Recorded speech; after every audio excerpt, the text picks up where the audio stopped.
Hey everyone, this is Chris Lucas. This is my show, The Protestant View. I'm live on Rumble. I'm trying to go live on Facebook today and live on YouTube. If anyone wants, there's the StreamYard link in the chat. I think there should be showing up in the Facebook chat as well. Actually, let me go make sure it is, though. If anyone wants to join, talk about anything, and I mean it's wide open. Anyone can talk about anything they want. Um, I just posted it on Facebook, so even people on Facebook want to join in, you can. I rarely even talk on Facebook. I just thought I'd try it just to see if it might broaden the audience a little bit. Should probably start promoting my show actually, but I don't have a set time. Anyway, I mean, it could be anything. It could be about Donald Trump. It could be about anything concerning the Bible. If you guys, whatever topic, it's just I don't know, whatever someone's interested in talking about in this hour of day, because it's like 4 a.m. in Indiana. I'm just kind of running a show because everyone's asleep in my house. There really isn't much I'm going to do anyway, except maybe go eat or something. But that's not really the most productive thing to do. So, um, anything, I probably just saw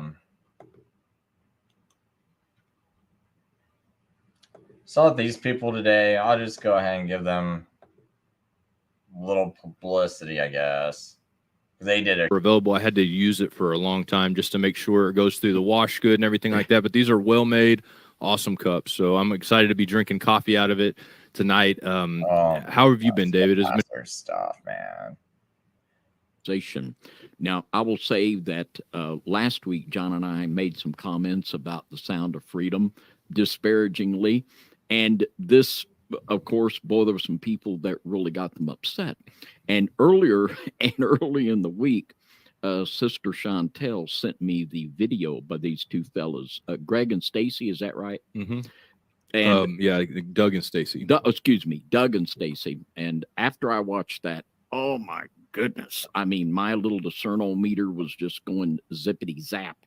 And after that, begin to research, and it just so many more things begin to come to light. I think it would be remiss if we don't present this to the body tonight, because we have to be discerning, and we have to see if things pass the smell test.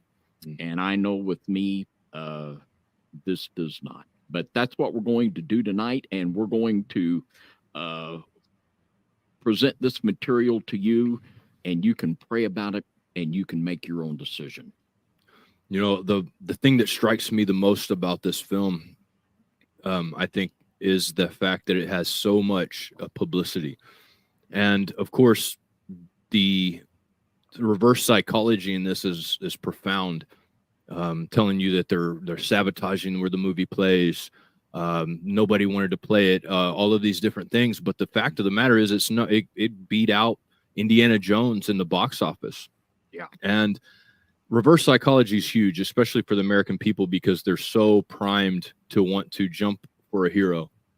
So primed for it. We've gotten so many bad, evil scenarios that have been played out before us, that this movie was I guess, a blessing for a lot of people. And I understand that, because we do want to stop human trafficking. There's no doubt about it. I mean, but you know, one of the things that struck me, David, was that the president of the United States himself was advertising this movie. Now, how many movies have you seen presidents advertise? I'm not saying it doesn't happen, but how many have you noticed? Well, I don't know that that's ever happened before.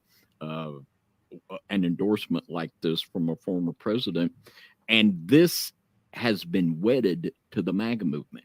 And that is something else we need to think about, why that happened and what is going on with all of this. And there are just certain things you know for a fact. And the kiddie porn, human trafficking industry is now estimated at over $150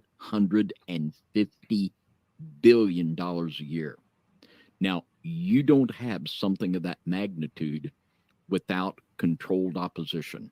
Yeah. You've got to be able to run something of that magnitude.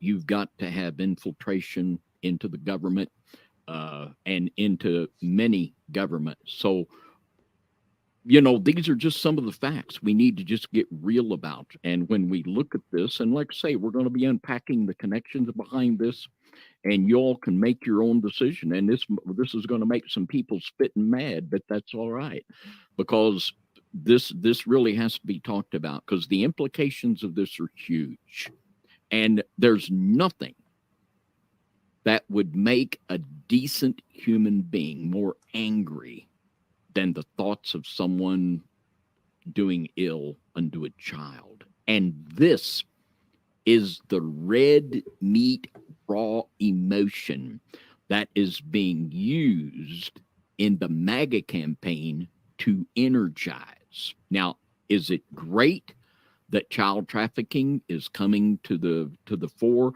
That is certainly a great result of this movie. It's great. And thank God that everyone is really going to be educated about the level of human trafficking. But is there more to the story? Are there other things going on here? And there's some things here we're going to present this evening for your consideration that, and I have to say also that I don't know every little thing everyone does behind closed doors. I'm not an insider, but I do know this, that it does not pass the smell test, not with me. Well, we know the agenda, and that helps, because if Yeah. you know the agenda, Yeah. Oh, then you yeah. can kind of see behind the scenes and all of that. That's what we really try to portray, is what the agenda displays to us. And this is exactly what's going on with the agenda. I know that me and David, we talked about this show prior to having it, because we knew that we know the risks of talking about this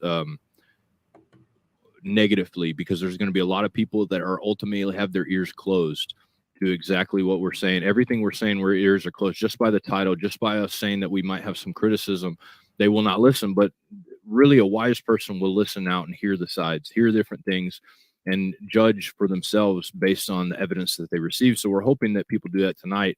The agenda is so straightforward, and the Bible clearly speaks of the agenda. And one of the places that I kind of want to highlight is in Revelation, where it talks about the beast, right? It talks about this beast with 7 heads and 10 horns. And on the top of this beast, there's this woman who rides the beast, and they call it Mystery Babylon, right? And the whore of Babylon riding the beast. And at some point, after this beast has been ridden by this whore for who knows how long, and we're talking about when you see the symbology of her riding this beast, it gives you the mental image of her controlling it. She's controlling this beast. She's riding it around. She's making it march to the beat of her bridle, as so to speak, as she's walking around. And there's a point in this scripture where these 10 kings, they hate the whore, and they hate her, and they throw her off the back, and then they burn her, completely burning her, ousting her.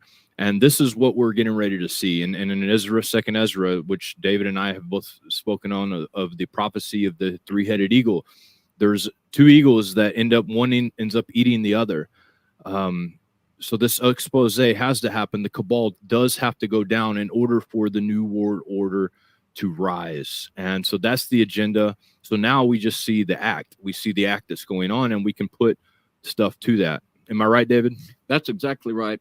And as we go through peeling this onion back tonight, you're going to see the names of the most powerful people on earth, politically, militarily, and economically, that are tied into this movie. What can we say? It's unbelievable.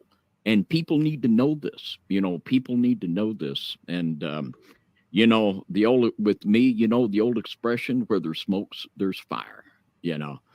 And it's always there's so much you can find that isn't right, and there's a whole lot that isn't right that you don't know about. That's always the way that it is. So true. So do you want to watch this video? This is Donald Trump talking about the death penalty for traffickers, and also promoting the Sound of Freedom movie. Do you want to watch this, or we can just mention it and move Well, forward? whatever you want to do, John. I think we'll just mention it, move Okay. forward. For you guys that want to watch it, Trump is speaking very highly of the movie, telling everybody they have to go see it. What an endorsement. And saying that he's going to give the death penalty to child traffickers who are crossing the Mexican border. Now, one of the things, when I last talked to Jesse Woodrow, the guy who played on Charm, just for people don't know. Let's see, Jesse Woodrow, Charmed, played on a few shows, but this guy right here. When I last talked to Jesse, man, I was so busy. He was wanting me to I have some of his old videos that he wants, and he still wants to get in contact and have me send like all of his old material I used to have. So for some reason he wants his old stuff back, and when he used to do his truther shows and everything back around, I guess it was before 2012, and then he kind of disappeared. Oops. And because Herb Prophet's saying, what's your opinion on Jesse Woodrow? I was supposed to give him his stuff, but man, I just got so busy because my work was just it was trying to catch up because they started opening things up a little bit, and so it got busy, and they didn't have enough people trained, and it was still kind of hard to like get everything filled up. So it was difficult timing when I was talking to him. But anyway, as far as what happened to him, I think it's basically, see, at first I myself, it came out of weird time when he disappeared, because he said he made it sound like right before he deleted all of his videos, he made it sound like he wasn't going to ever stop doing his truther stuff unless something happened to him. And then all of a sudden he says something about how he got an offer too good to refuse. But the weirdest thing was, I remember researching that and posting those videos. And the most oddest thing about Jesse Woodrow was, okay, what's this offer he got that's too good to refuse? And it was all these like little independent films that people were barely paying him for. And when I went to go ask the people who were directing them, they were making it sound like he was like a nobody. Like they oh gosh, I forgot all about that. Because this was like this is 10 years ago. I was doing all this. I was calling all these people up and these film producers and things like that, and talking to them. And I was like, because all I want to know is Jesse Woodrow really in a project with you? Remember how I mean, people from that time remember how he's like, yeah, I got an offer too good to refuse. And it's like, if someone wants to watch those old videos I did of him and just the weirdness around it, it's on I got him on Odyssey still. I still think I got like some of them where I go talk about it, and I'm researching it, and I'm like, dude, this guy drops out to do what to go in like independent films. That's your offer that's too good to refuse. And it wasn't like he was like even a lead guy in these little independent films. He was like some extra almost. Like they barely. So I'm like, okay, so what's this offer too good to refuse? You didn't even do anything in these films. So it really, like at the time, it looked, I remember like a lot of us thinking that just looks really weird. I mean, what was his films he's did since then? I'm just curious, just Jesse Woodrow. Hold on. The Bing will help me faster with this. So let me ask it. What films was Jesse Woodrow involved in after 2012?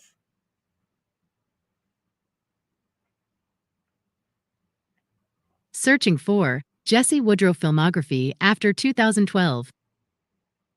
I remember calling up his church and everything, though. According to IMDb, Jesse Woodrow was involved in the following films after 2012. Uploaded 2021 as Darius. I Got the Hookup 2, 2019 as EMT worker. Dirt 2018 as Harvey's crewman. Tabloid Vivant 2016 as Maximilian Klinka. The Miller Prediction 2016 as Mark Miller. The Unborn 2015 as Eddie Hutchins, short film. Beyond the Lights 2014 as Carl. Singing Moon 2012 as Denny, short film. I hope that answers your question. See, that was his offer too good to refuse. Singing Moon, right? A short film. Let's just go look at because he's like, oh, I got an offer too good to refuse, and he looked like he was well on his way. Like I felt like if he would have just kept at it, he could have been Alex Jones or something bigger. Because I mean, I actually felt like he was more trustworthy than Alex Jones at the time. He seemed a little bit more like he wasn't like, as far as I know, he wasn't hanging out with those people. Like a lot of people I find very questionable that Alex Jones hangs out with. So let's see here. Jesse Woodrow, Singing Moon.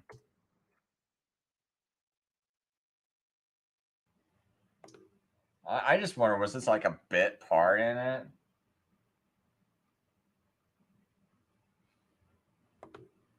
Oh, I want to see that picture. So he's Denny in this, but is he like a lead person? Okay, let's see the stars.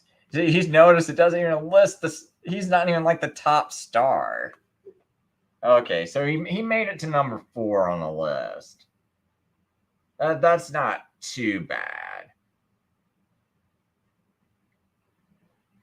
But it's kind of odd. It's just some little short film. And that was his offer too good to refuse. But if you remember, it was like these like weird little festival films he said he was going to be in. And then he's like, oh yeah, this comedian. It was some like Mexican comedian or something, or Spanish comedian. And he was like, oh, I'm going to be in I'm doing this film with him. And I don't even see that popping up here, It's like, that's how, like, these were his offers too good to refuse. Like these, and you go and ask these people, and they're like, who's who's Jesse Woodrow? And he's supposed to be in that film and stuff. So that's what it was like. It was incredible that, he had like a show that was just going up, and like it was getting more popular, and he, I don't know, it just seemed really weird that he drops out. And then it's like that first little and then he's like doing this little short trailer. And I just, oh man, I wish I could remember all the details. I wonder if I could even find, maybe Bing could find. Let's see here.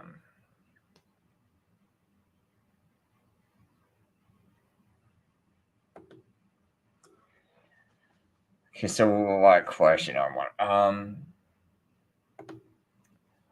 What independent films did Jesse Woodrow start doing after 2011?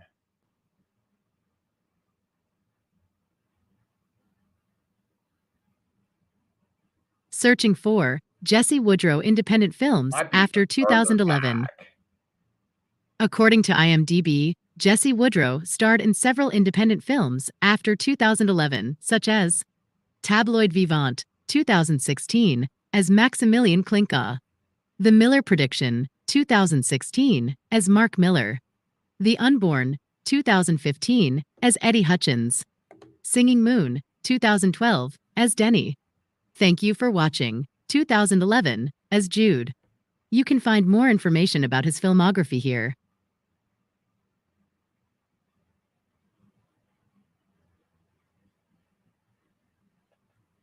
I don't know. Maybe it was playing in commercials or something. I got a nomination. What do you get a nomination for? Oh, Best Actor in the feature film, Tad Boyd Vivant. I've never heard of these, but I quit watching movies and shows and keeping up with this stuff after. It was just like doing like these like international film festival things and.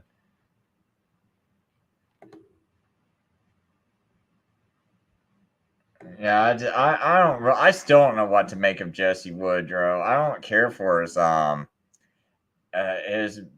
views on prophecy and things like that. It's just Hard Time at H Wood, Peanut Butter Mountain. Something Wrong in Kansas. I think that's the one where he's like getting pulled into like some house or something, and that would wound up being his the film. And then I think he basically right after this, he says he quit Hollywood, became a Christian, and then I think something happens with him and his wife, supposedly. I tried calling up these Texas pastors. He was talking in the last scene. He was supposed to speak at some church or something in Texas, if I remember right. And then all of a sudden, he decides he can't make it, or for some reason. And then right after that, he never. I think what it was he wound up not speaking there. And then I took over his meetup group. That's right. I took over his meetup group. Gosh. And so I started running his meetup group in Hollywood and talking to all those people trying to find out what's happened to him.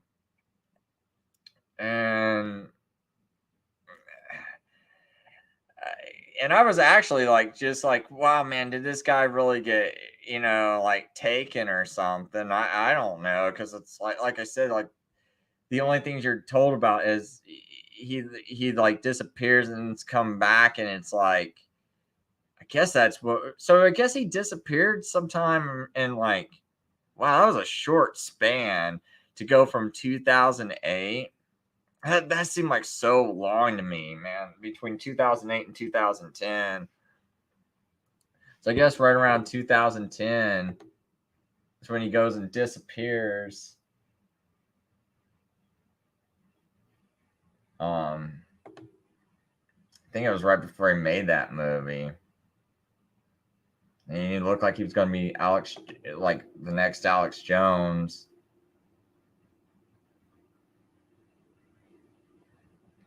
And he quits all that to do this.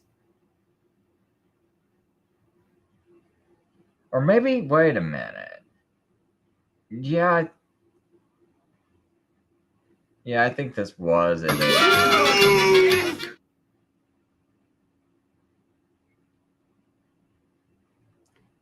I think that might have been one, or was it after this? Man, I can't quite remember when he disappeared. I thought he disappeared later. But that doesn't.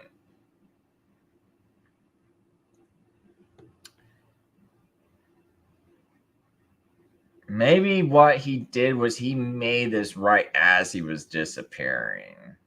It was really weird because he wasn't really clear with his followers. He just said, "Hey, I'm not." I really want to play that clip of him, man, when he disappeared. I might have that on Odyssey, but yeah, that Jesse Woodrow thing was weird. Right, that's kind of how why I had so many people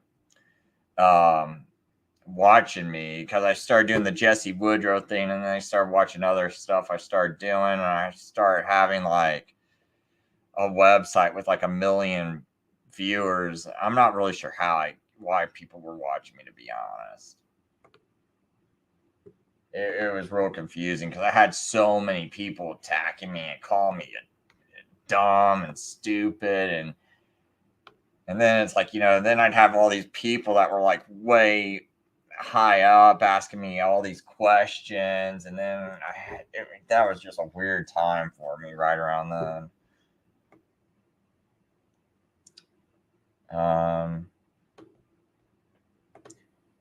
don't know how much, the bad thing about Odyssey is when I'm uploading everything, it's all mixed up and garbled. So, I mean, that's one I made about why do the Democrats run the worst ticket possible. I think I made that one more than 2 years ago. So I was saying that they were intentionally wanting to make people look like they messed with the election. I'll put it that way.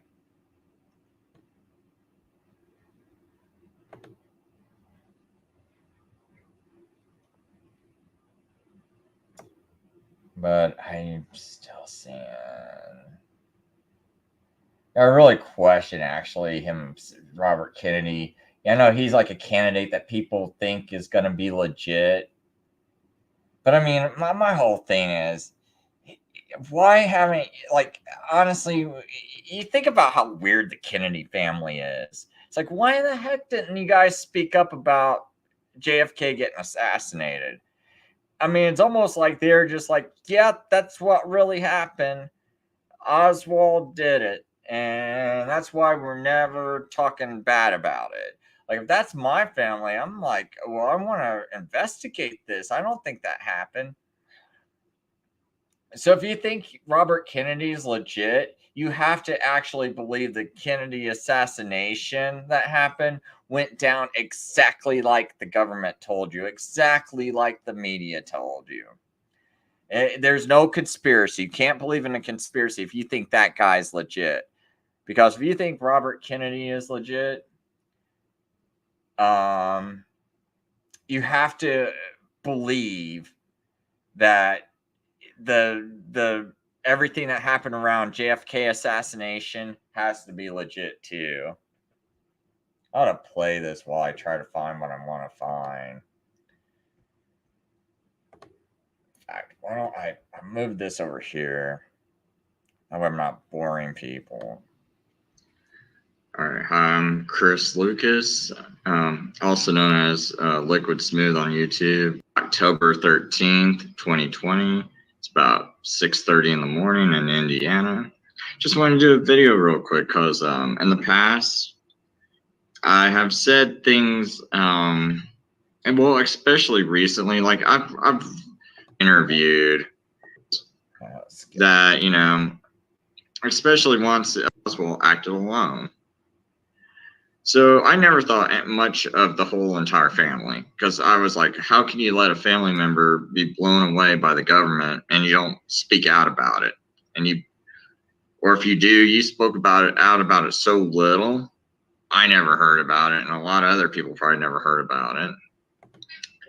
So I made a video the other day even saying that the same thing. It's like I didn't think much of him. Of Robert Kennedy Jr. I said he might have this image with you guys, but I don't think much of him. But I decided to go research again. I was like, well, maybe I missed something. And sure enough, there's something from 7 years ago where he's speaking out against the government. And then I guess he's saying the government was involved in the assassination. And then I found this other one that was made more recently. I guess it was in like around August 20th or so. Let me see when it was released. August 14th. And Ron Paul did it. And folks, just to be real clear, I don't like Ron Paul. I got a lot of problems with Ron Paul. I feel like he pulled a Bernie Sanders when he ran against Mitt Romney. When he ran against Mitt Romney in the Republican primary back in 2012. Because they were basically running to see who would go face Obama, right? Because Obama was was running for re-election, and I felt like Ron Paul basically pulled a Bernie Sanders, where it's like, oh, let me suck all these people in and then just drop out of the race. And I do got proof of that. I worked very hard trying to promote Ron Paul, and so I'm very angry, you know. And I do have proof that that's exactly what he did, and he purposely allowed Romney to win. But anyway, I'll get into that on another video. If someone ever wants me to, just be like, hey, could you make a video and elaborate on that a little bit? But I have made videos in the past explaining that. But anyway, so anyway, Ron Paul has done this video where, you know, and I see that he's saying that the CIA was involved. Robert Kennedy is saying the CIA was involved.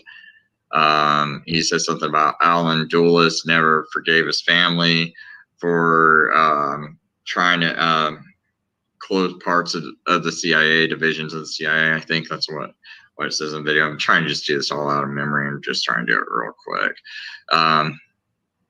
But anyway, I'll leave the link, or you can see the link and just kind of type it up on your screen yourself.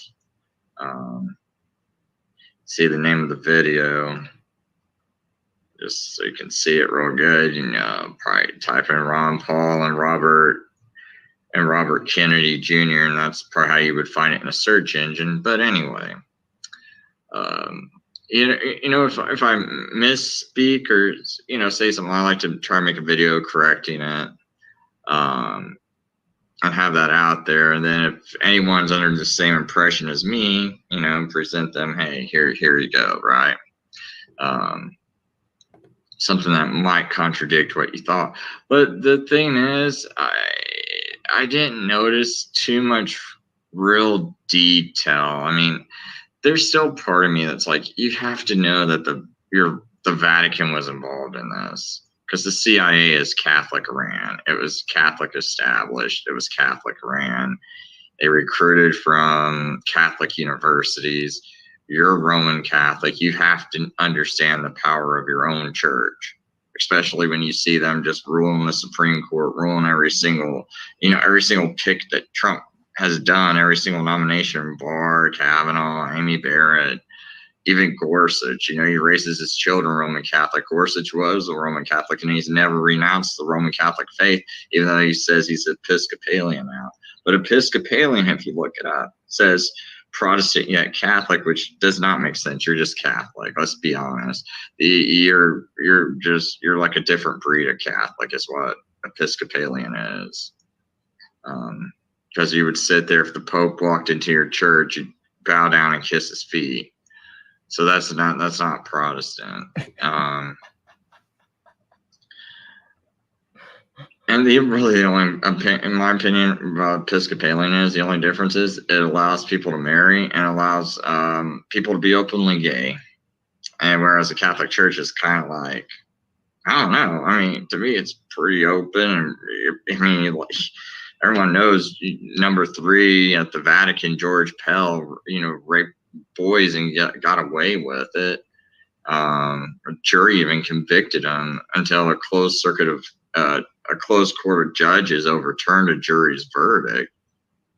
But everyone knows he's guilty. So, I mean, I don't know. I don't really know too much difference between these two churches, except I don't even know what the facade is. There is no facade. You can see right through it. But I guess you put up a facade you can see through, and that's the difference. But anyway, so I guess my questions is, maybe he's legit. I don't know. Yeah, I don't think he's legit. At the time, I was, you know, I had so many people trying to pressure me, like, come on, Chris. And it's like, dude, for me to call him legit, I have to say, the Kennedy assassination happened exactly like the government told us. Exactly. No different. It happened exactly like the government told us. So yeah, Bellinger, all these videos are only on Odyssey. I don't have time to upload it all to they used to be on YouTube before YouTube banned 10, 12 of my channels. I don't have time to upload my videos. It's like when I get banned, I'm just gone, man. Yeah, but this was definitely on YouTube because anything I basically had a lot of channels up until about October. And then once November happened and I started exposing the election and everything going on with it, with Trump's connection to messing up his own election and showing how Senator Mike Braun of Indiana was also involved in doing the whole thing. Yeah, I mean, because it's corrupt. It's super corrupt from all the Republicans. Uh, everyone, other people know the same thing I know. Like I'm not like some genius figuring this out. These people know. Other people just like, oh, Chris, you're getting like you're thinking way too outside the box, way too creative. You're way too smart. You're just making all these connections that that you're just being overly creative. And it's like no, no. I've listened to all these people try to talk me into for the past 20 years, try to talk me into telling me these people are legit, making me second guess myself. And then 10 years later, everything's exactly what I said. So I'm like, no, this stuff is exactly going on, exactly how it is. That's why I got bold enough to call up Mike Braun and keep calling him up. And up until the point where he asked he called Jim Banks of Indiana, House of Representatives, to come investigate me. Well, not to investigate me, but Jim Banks calls William Barr to investigate me, for anti-Catholic bigotry. So that's what really goes down with these people. Look, here's something else I did. I'll play this, show this video. Yeah, I wasn't really sure if people were interested in it because, my older stuff, I'm like, I feel kind of awkward playing it all.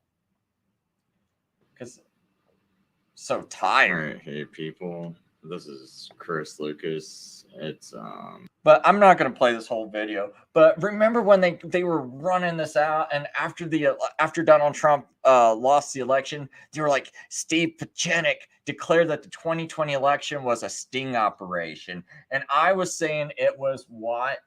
Let's go read the info box.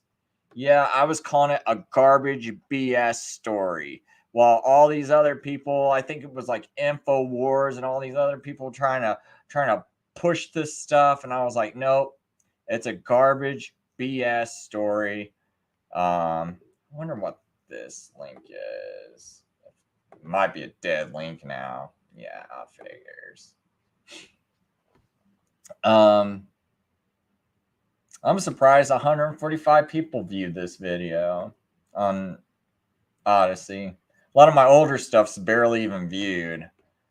But yeah, and it's like, here's this guy and that Alex Jones even had on, and I think he was hyping up.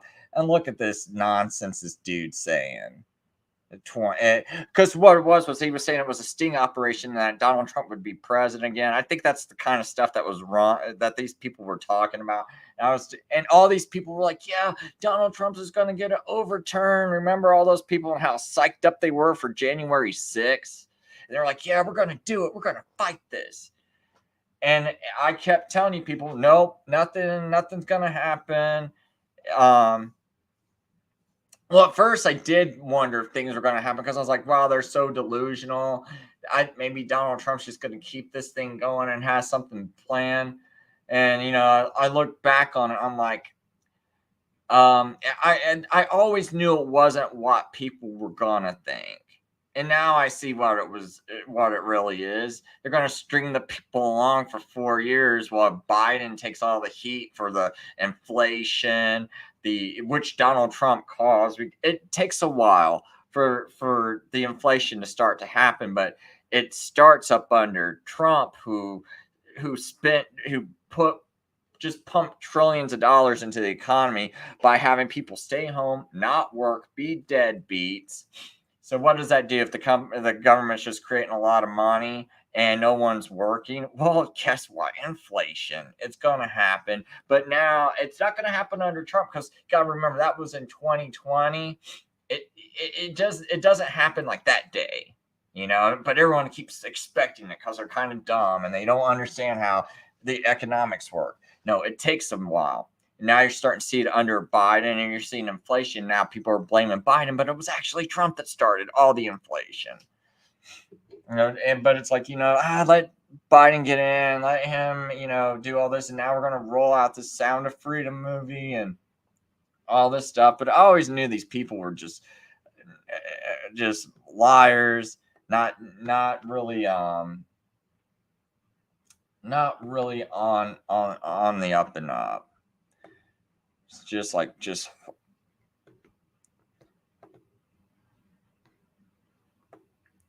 but I want to see if I can find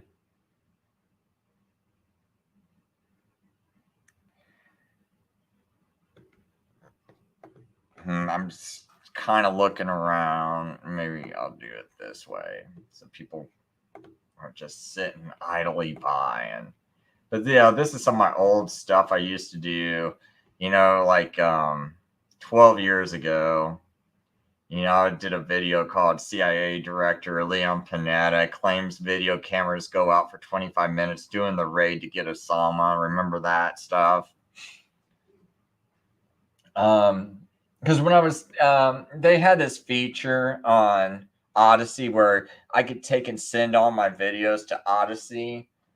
And luckily I did it. Derek in the Midwest told me about Odyssey. And I was like, okay, well, I'll send all my videos over there just in case something happens. And I definitely would have lost like a lot of this stuff. But yeah, I was calling that out. I remember, I had so many of these, like, there was all this like military people that would come onto my channel, and they'd be like, and I was trying to give them lessons on how to capture a guy on a kidney dialysis machine, because I was like, I think you could have took this guy alive. And I'm only like 130 pounds, I'm 6 foot tall. I'm going to teach you guys how to be men. And they were mad. They were so mad at me. But I was like, well, I think it's kind of wimpy that you just like you killed the guy and then you go throw him over the edge of a boat. And that's kind of considered disrespectful in Islam. It's like you're doing everything to make them mad, and you could have caught him alive. You could have captured him alive, and you never did.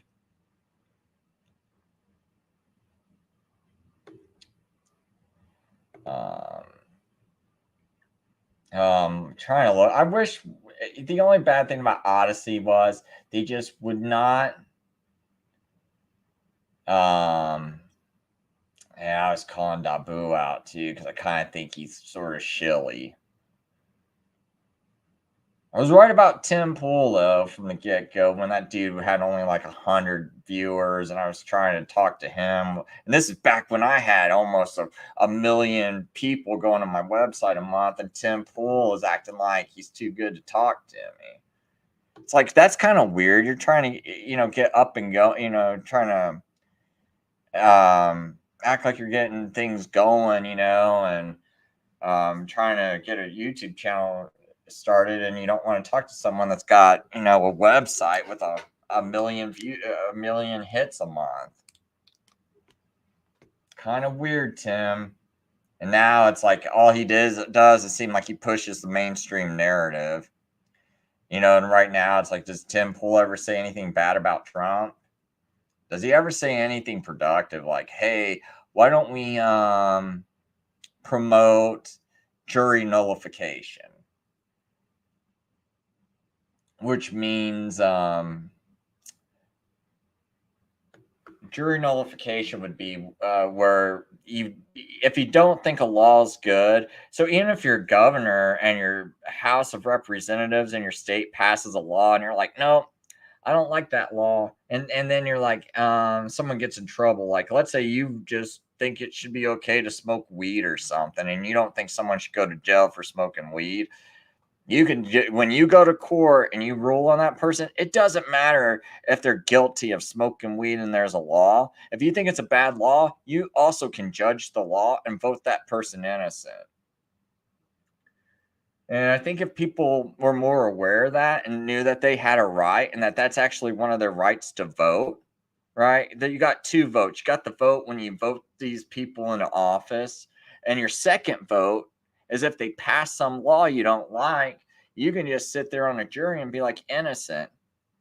In fact, I mean, like, that's why government officials used to be scared of their citizens. Because if you had somebody corrupt, and let's say, you know, like Jimmy goes and takes and goes and cracks a House of Representatives across their head for something they did, dude, and then he takes them to court. If those people rule that guy innocent and says, man, that's a bad law, you know, because, you know, this guy, we disagree, you know, we think this guy was too protected, or they went and, you know, what was Jimmy to do, man? They went and arrest that guy.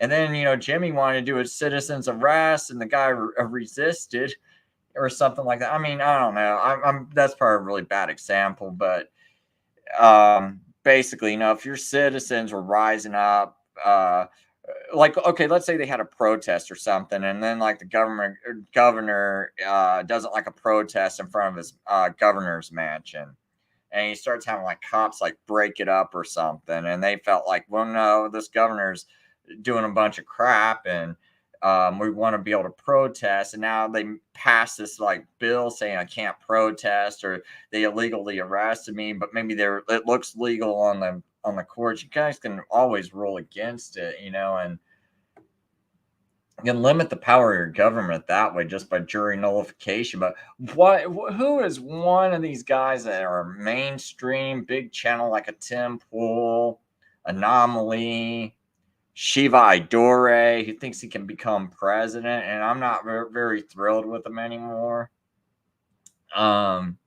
Especially now that he's trying to run for president and he's not even a natural born citizen. I think it's like, guys, I got a YouTube channel called Chris Lucas for President. People can subscribe to that. It's got like 16 subscribers right now. But I mean, I do videos. I don't know. I probably should start doing more videos on it. The last video, the main video I got posted is pretty good. Can't remember what that one is. Bernie Sanders lets Hillary get away with murder, literally.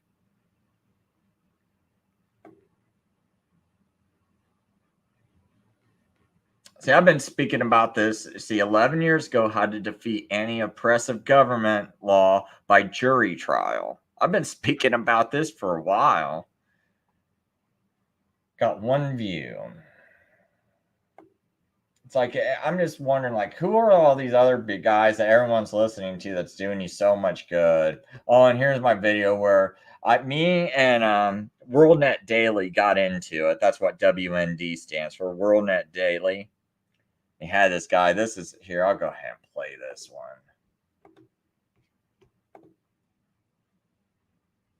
I'll show parts of it. I'm going to play the whole thing. All right. Hey, folks. This is Chris Lucas of theprotestantview.com.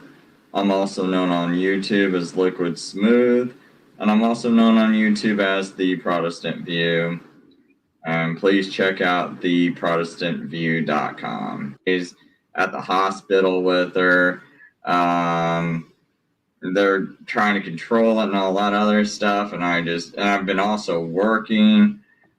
Oh yeah, I guess my wife just got out of the hospital. We were about ready to have our first kid, maybe something like that. So I've only gotten like 4 or 5 hours of sleep, but I see this articles and GOP immigration plan devised by Communist Party and the WND. Oh, one thing back then, this was about. Oh, wow. This is 1 month before I had everything in my house stolen. My computer, everything. I was like, that's why I couldn't keep it up.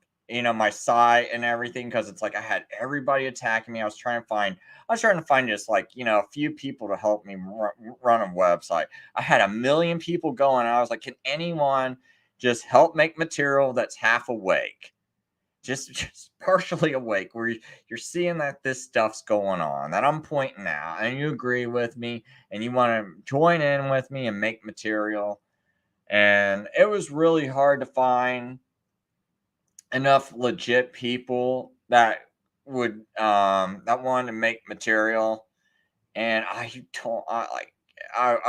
was a little frustrated at this time. And when my computer got stolen, that was just it. Like I couldn't rebuild everything, redo all this stuff. And plus, as soon as my stuff got stolen, I think either before this video or after the video, my website gets hacked and all this other stuff. And I didn't have time to fix my website. I didn't have time to recreate it and all this. So it's like, this was kind of like right at the point where everything went downhill for me, having everything stolen and my website destroyed and hacked by someone posing as an account from China did it. He did this. And as you folks know, I mean, oh yeah. So this is the whole thing that made me so crazy about WND, and I was so furious. This is what started our this kind of stuff right here started our feud, because I used to help promote them. And they didn't do one thing for me. And I sent them extra traffic. And I was trying to work with them because everyone was telling me, oh, Chris, this is there's some people trying to do good. They're Christian oriented. And, they're trying to support good candidates and all this. But then I was like, no, I started reading some of their stuff. I was like, nah, I gotta like, so at first I was friendly towards them. I was like, look, guys, what is this stuff you're doing? But then when they started deleting my comments off their posts, that's when I started getting aggressive and started making videos about them, because they erased my comments. And I started saying, look at this stuff you're running. GOP immigration plan devised by the Communist Party. Go use amnestied illegals to build permanent progressive majority. So anyway, the whole thing is, even saying the communists are behind the illegal immigration, it's real stupid. It's real retarded. And WND not only ran the articles like this, but they also had some agent named Pachinko. What was it? Pachinko or let me see. Maybe I might have it in here.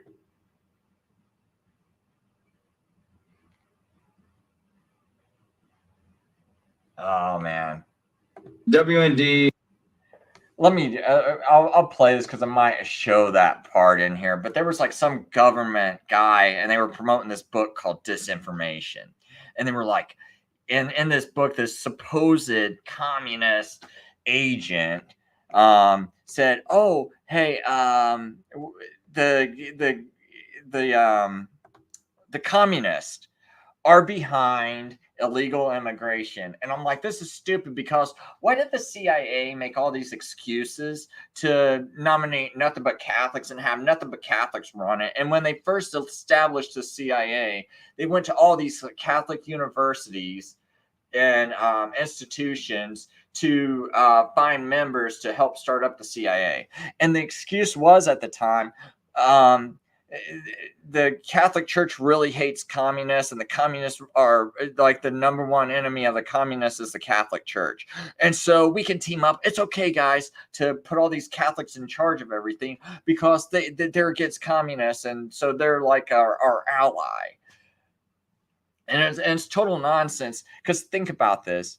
If that's the case, why are communists right? So the insane thing is, it's like the same people that are promoting that whole idea that, oh yeah, Catholics are helping us fight the communists. are people like WND, but then WND is saying that the communists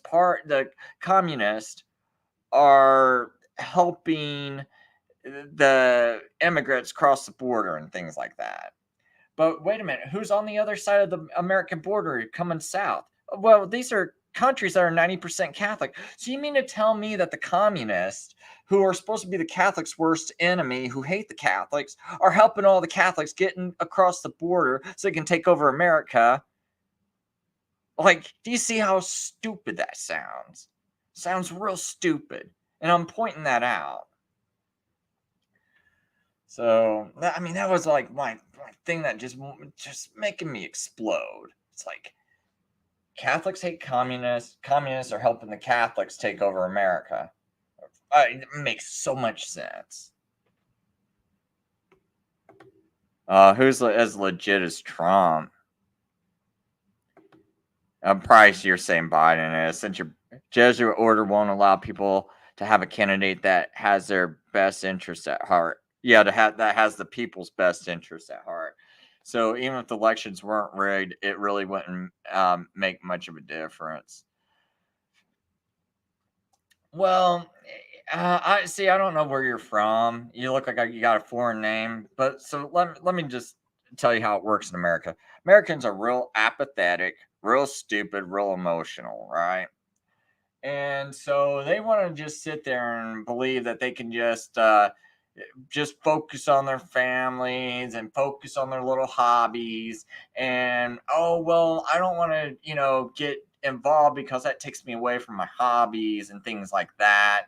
It's not that important, and they never really learn. They never get stupid, and then they take and they'll bash someone like me, who's actually, like, they see me out in the rain holding up signs, protesting, the lockdowns and everything. But when I tried to run for office, oh my gosh, not him. He said a bad word about Trump, and I'm watching I'm watching Sean Hannity, and he says Trump is good. Sean Hannity, and I'm watching all these people that are called Democrats that yell and scream at Trump. Why are they yelling and screaming at Trump, Chris? If Trump's so evil, he must be good. That's all. That's in America. That's all you got to do. Most of the dumb Americans, at least 90% of them, will be like, yeah, Chris, you're so smart, man. You're really smart. Dude, they would not be yelling at Trump and telling Trump he's stupid and hating Trump if he was one of them. You're dumb. That's kind of how their little mentalities are, They don't get that they've been doing this for a while, like I showed you yesterday. You got like Obama and remember when Michelle Obama and Bush are hugging and they got those pictures and it's like hugging and all lovey-dovey on each other. Back then, they were saying the same things. It's like, Chris, you're crazy. Bush, he just appointed 2 Supreme Court judges and they're crying. All the Democrats are crying. That means we're winning. We're winning. You're stupid. Chris, we're winning. And now what do you hear? The same thing repeated with Trump. Chris, they're crying. You see, they're crying after every nomination he makes, man. That means we're winning and you're stupid. And it's just the same thing over and over again. So it's like, it's kind of like one of these things where we actually did get a couple of people elected in my state and local offices. And what all that took was just people going out and getting involved in a primary. To be honest, all it took was me driving around in my car with a bumper sticker saying I'm against the stuff that Trump did in 2020, the lockdowns, the injections and all that he's for, his warp speed. So I got one thing saying that, and I got a bumper sticker and magnets, advertising of the candidate I want. And guess what? They associate that candidate. And I'm working 70 hours, right? I don't even have time to go talk to people, I just went and slapped this on my car and drove around, right? And this is just me driving to work, me driving to the grocery store, and people see this, right? And there was part of me that was a little worried that, maybe I would add flack to this guy. Nope, he winds up winning, right? And that's all it took. But how many other people did that? How many people did you notice in your area that did a similar thing? Did you do it? Did anyone you know do it? No. See, that's the problem with all these Americans. It's like I'm one guy that they refuse to support. They refuse to like. They'll go fund Tim Pool. They'll give him every single view and all this other stuff. But me, someone that's actually going out there and doing things and showing things and getting it done, it's like, oh, but you're not supporting because why? And all it took was a simple thing like, oh, I see this guy. I don't know who this candidate is running for sheriff or running for city councilman, but this guy, and these people don't know who I am in this car, right? I'm just driving around in my car. They don't really know me. I'm working too much. And I'm just driving around the car, and I got this like, I'm against the vaccine. I'm against the lockdown. And then you see, oh, so and so for office, so and so for this office, and people put it together. But how many of you guys did anything? And you're just sitting there like, oh my gosh, the country's going to crap. They're just crying like little babies, not doing anything, and just supporting the people that aren't doing nothing, aren't telling you to do anything. Like, what solutions did any of these people come up with? What solutions? Me, I mean, look, a busy guy, 70 hours a week working, losing my mind.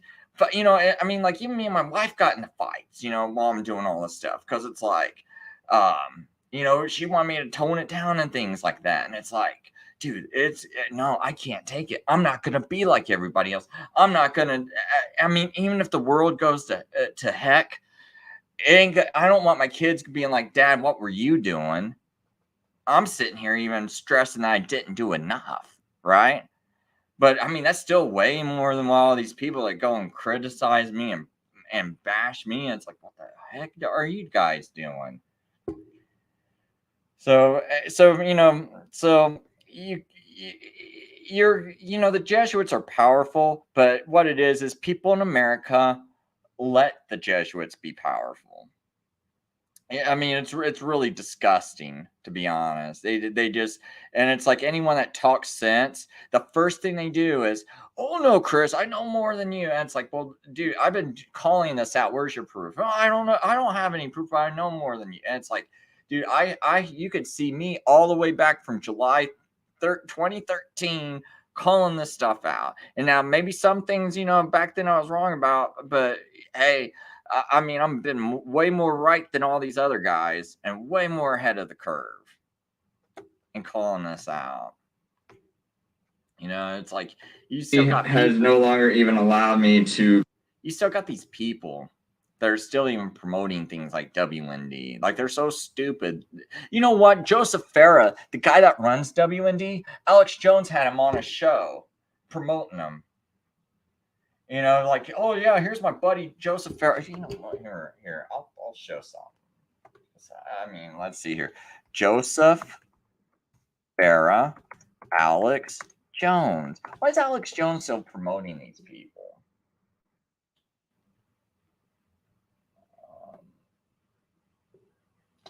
So I know he did a video where he's got Joseph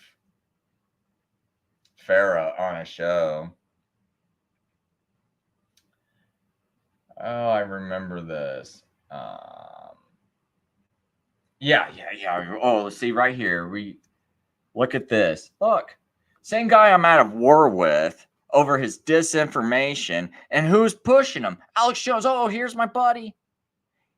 Alex Jones would never have someone like me on a show. Never. And it's like you guys want to call this guy like one of the best truthers and all that. You guys are asleep out there, man. I mean, that's like, I talk against Alex Jones and then everyone wants to bash me, and then look what he's doing, right? And then here I am making videos.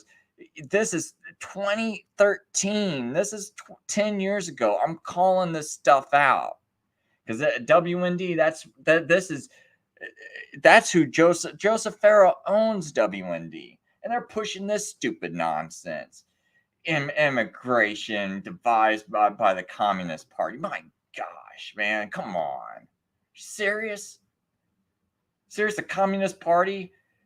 So the Communist Party is supposed to hate Catholics, but yet they're helping all these Catholic immigrants get across the border?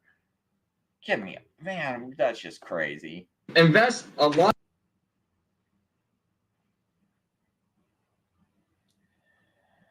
Oh, yeah, it's like today the Communist Party USA cites the current amnesty effort as its top legislation opportunity. But see, they always tie the communists back to the Russians and all this other stuff. Millions of dollars into. And the communists are so against Catholics, but they're helping the Catholics. It's like that's the big cry in America, and everyone's too stupid, just too stupid to have any common sense at all.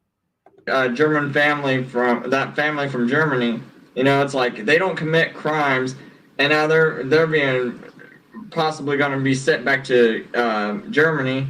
Yet, you got Mexican illegals who are Roman Catholic. They commit crimes. They get to go right back out on the street. Yeah, that's another thing. There was this one family. I can't think of their name. They were from Germany. They were in America at the time of Obama. All they wanted to do was send their kids. They said the main reason why they came to America was because they wanted to have the freedom to homeschool their children. No crimes, no nothing. And they even came here legally, but their passports were running out, and they were trying to get them extended, and Obama just sends them back, right? But other people come in here illegally, commit crimes, they just get to be let back out on the streets. And, it's like, really weird white Protestant family come over here. Now, I'm not racist or anything. I'm American Indian. I got a Japanese wife and all that. So it's like, got a rainbow of friends, right? So I'm just saying that's just something odd to me. It's like you got one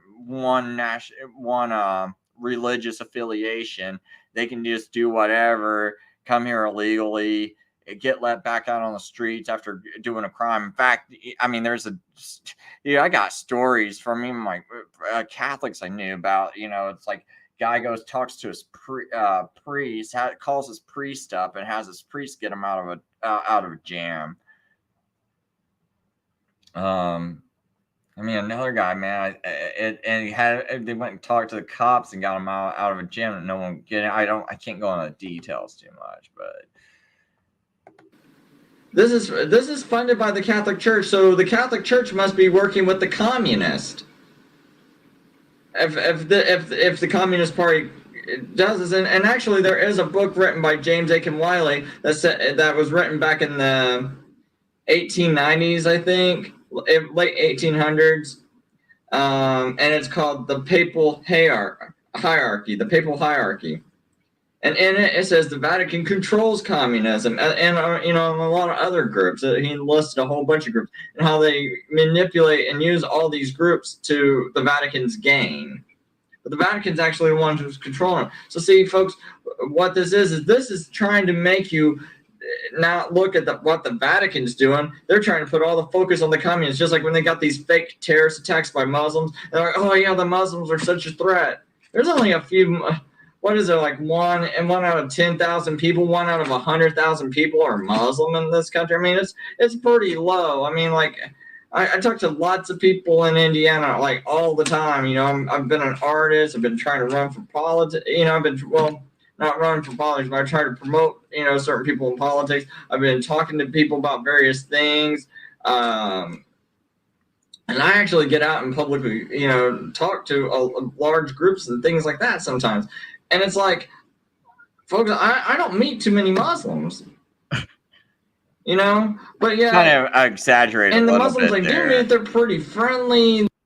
I kind of exaggerated when I said like 1 out of 10,000. It might be like 1 out of 1,000. To me at the time, though, it seemed like I rarely ran into them, so I'm kind of exaggerating. I know people heard that 1 out of 100,000. They're probably rolling their eyes like, "Oh, you're stupid." But it's like I'm not being very specific. It's just I'm basically it's just basically I'm describing what I feel, like it, because I'm talking to all these people. I go and talk at these big events, and like they'll have like an open mic at like what's it like Occupy Wall Street. They had like a big protest. I get up on a microphone and start talking to people. Later on, I'm talking to like thousands of people in the crowd, as I'm walking around, and it's like I didn't run across one Muslim, right? So they're non to me they're very non-threatening, and yeah, you got all this publicity for them, but yet our Muslims don't fund Amnesty. All those illegal immigrants, most of them are from Mexico. 90% of Mexico is Roman Catholic. So I mean, so the Communist Party, if it's funding Amnesty, it obviously wants Catholics to come into this country. It wants to give all this 90% of these illegals are Roman Catholic, and it wants to give amnesty. The Communist Party is working to give these Catholics amnesty. If the Communist Party is behind it, now I don't think the Communist Party is behind it. I think the Vatican's behind it, and the Communist Party is just some little group that they can just put the blame on. Because I think this like communism, this war on terror, all this stuff is just fake things that are promoted, and maybe there's like a little bit of truth. Like maybe there is some people that actually believe communist philosophies.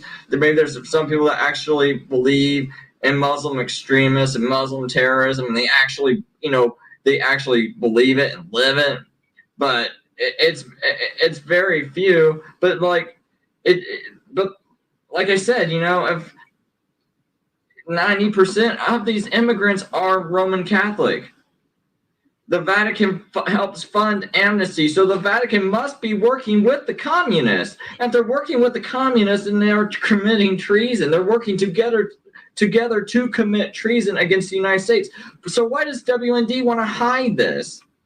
And I mean, right up here, it even says that the Senate Standard 8 immigration reform plan, as well as a strikingly similar plan now being backed by Republican Paul Ryan, who is a Roman Catholic who ran with Romney on the Republican ticket. And he's backing this. It's a Roman Catholic backing this. But yet WND wants to erase my comments. Why? I mean, even in this one guy's book that they're promoting, it says they got a chapter called Latino Immigrants, Tools to Ensure Governing Coalition for the Left. Well, okay, what are most of these Latinos? They're 90% Roman Catholic. So if they're used as tools for governing a coalition for the left, then that must mean most Roman Catholics vote Democrat. And what's going on with the Vatican? If this is supported by the communists and the communists think this is for their good, then the Vatican must be working with the communists. yeah, I mean, actually, I can't believe this was a really decent video. I'm kind of like, wow, man, for 2013, 10 years ago, I was making some great points, and I consider myself just barely waking up back then, just barely waking up.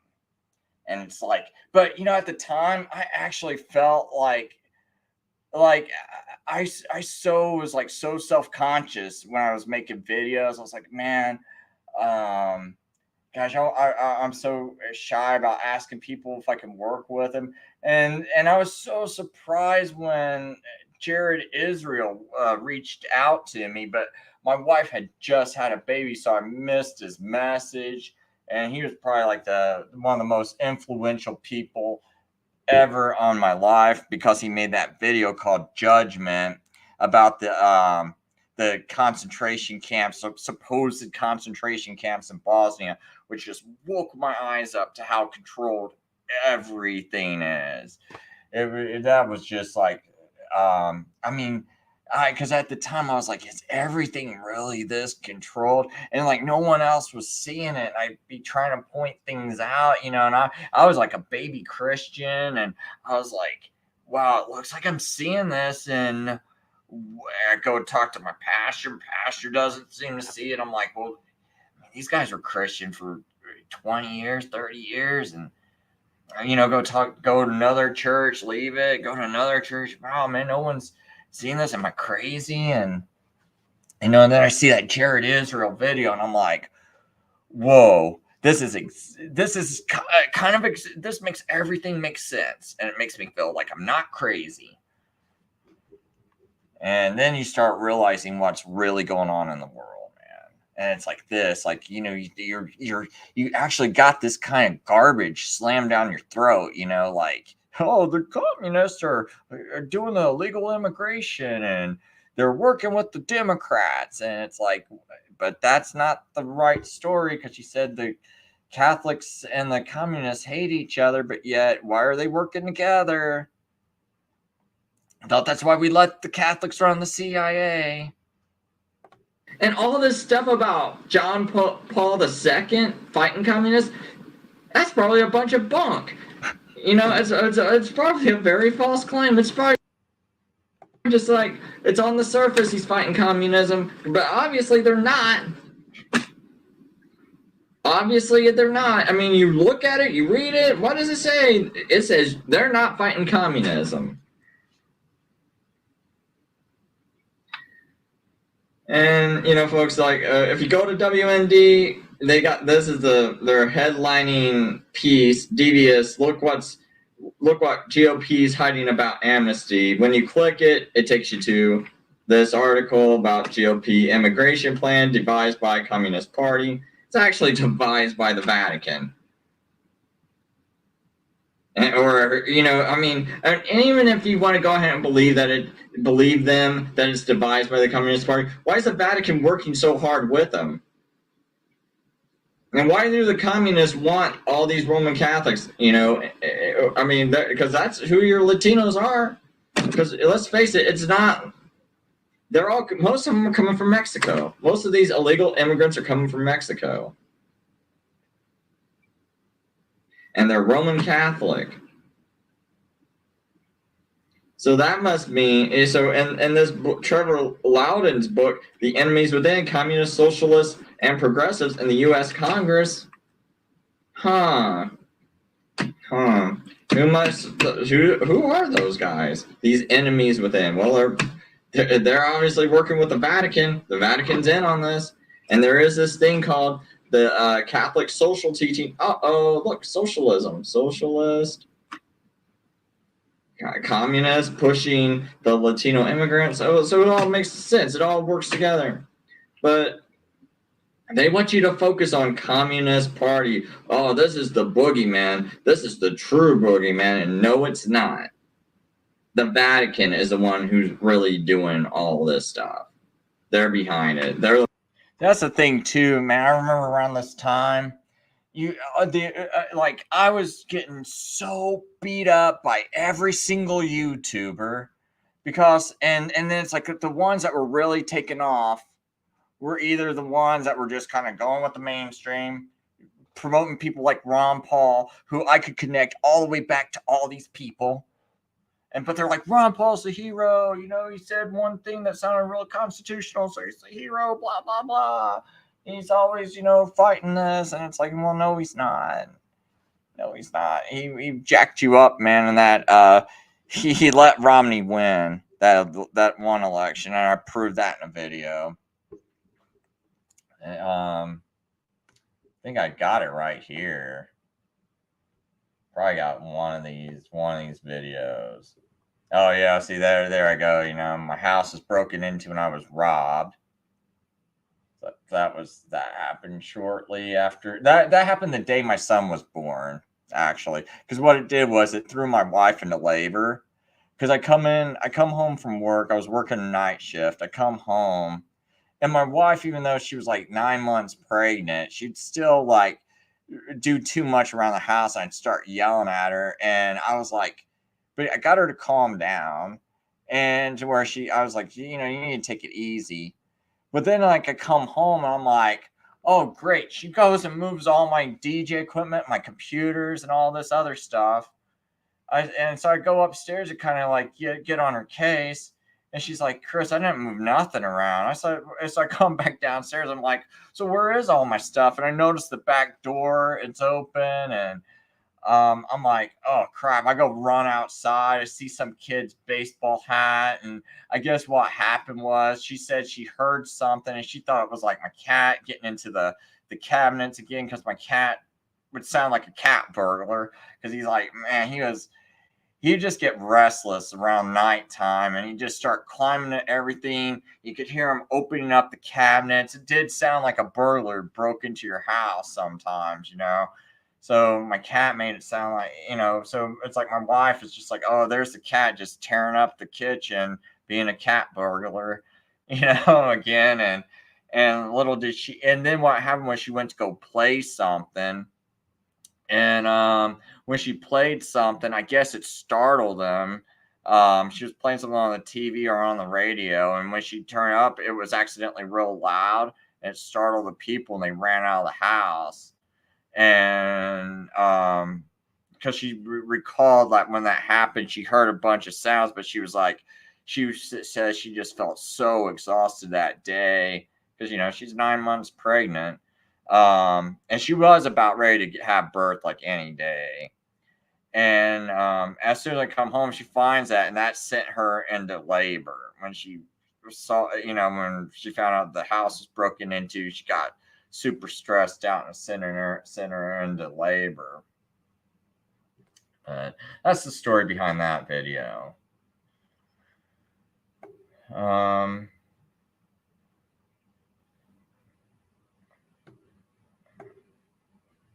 Okay, so I wanted to find.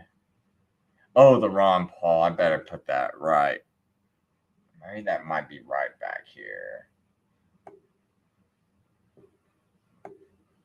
But I might just play just a second of that, a little bit of it. Oh, one thing I did though, I was calling out that Fukushima. You remember back when that first happened, and that tsunami hits Fukushima. I had actually called it out the day before. Everyone else, I remember all these. Not this guy. This guy's one of the. He seemed like one of the good guys. He was one of the only like. He seemed like one of the only legit guys calling us out. Him and this guy named something Spinner, like maybe it was Leak Spinner or something like that. It's some guy in Europe. And it was like me, him, and this guy seemed like the three people at the time that was like really calling it out. But I was ahead of almost everybody because I remember when it first happened, they get some guy.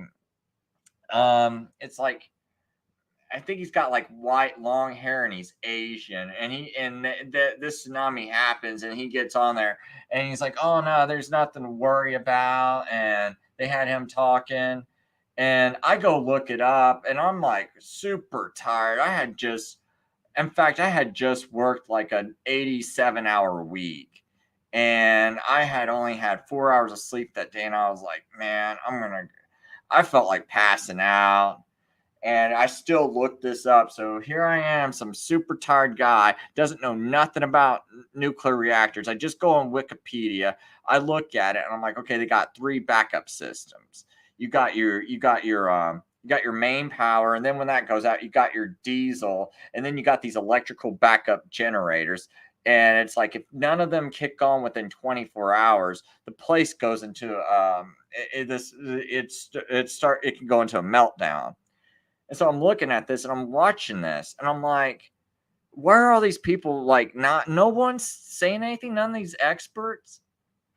And I mean, at the time I was real nervous because I mean, I'm getting attacked so hard. So I don't want to say the least bit to give people like where I make a false prediction And it's like, oh, Chris, that didn't come true. You said the plants was gonna blow up, and I was so nervous because, man, I'm like just getting hammered. It looks like everyone's looking for just a one little like thing I'm wrong about. Like everyone else is so wrong about so many things all the time. Like no one rips apart WND, but me. It's like they were like constantly trying to look for just one thing with me, while I'm ripping apart all these people.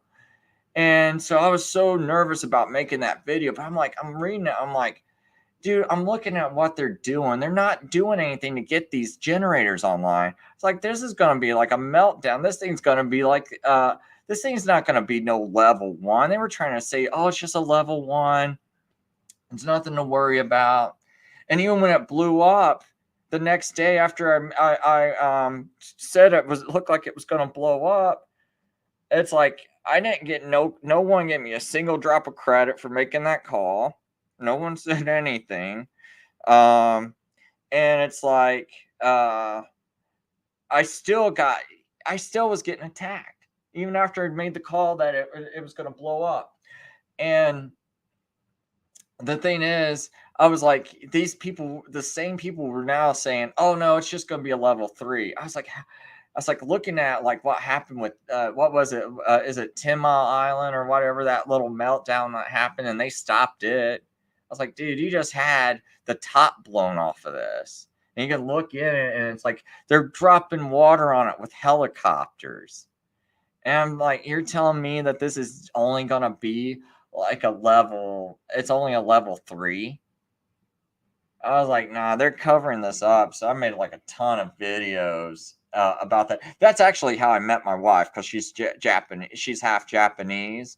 So she was like, real interested in this. And that's how I wound up meeting her, because she was watching some of my videos and got a hold of me. And I thought she was like a YouTube superstar because she had a video with 16 million views. So I was like, oh, wow. Going out with like a YouTube superstar. And little did I know that she hates publicity. I didn't realize that until I married her. She hates, being real public, and really hates it. It doesn't seem like she took real well to me going to these protests and being just like right out in the front and center. I think she'd rather have me not be this. And what's really weird is I thought no one, like, I was always like pushing myself real hard because I thought no girl would like me unless I was doing all this stuff. And then I meet my wife, and it's like she doesn't want me to do this stuff. It's kind of odd. Or I don't know if she doesn't want me to do this stuff or not, but she at times she didn't seem very thrilled about it. Especially in 2020, she thought I was a little too quick to go out and protest before they even announced the lockdown. She's like, they're going to think you're crazy if you protest before they even announce the lockdown. A lot of people don't even know there's a lockdown coming. And I was like, well, I think they're going to lock down. Because at the time, they just had the NBA player. As soon as I saw that NBA player come down with COVID, I was like, oh, gosh, they're going to lock us down. And I was trying to put together a protest. And I did have one guy from Indiana, if he ever runs for office, Andrew Horning.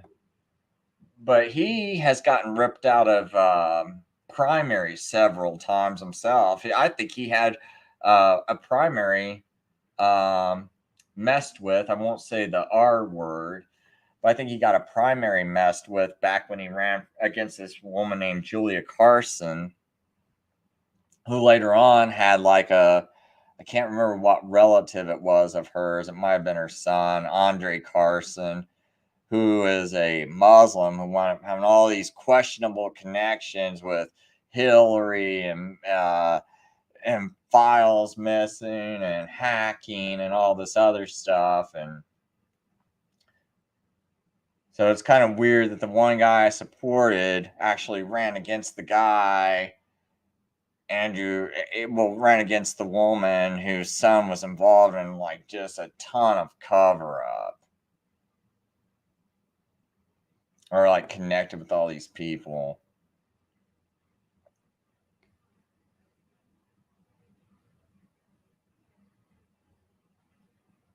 Oh yeah, I remember. I posted this video. I was blasting Trump, and people were like, getting on my case about it. This was when that lockdown first happened. I kept telling people about Sweden. No lockdown, 0.4% death rate. And then I was showing them the statistics, which no one else was bothering to do on YouTube or anywhere else. And I was going to the CDC website and doing this whole spreadsheet, and calculating all this stuff, showing like, and finding like these articles that no one was promoting, showing that there was like a 300% hike in deaths in New York. But yet Sweden, 0.4% death rate increase at best from that calculation, but no lockdown, right?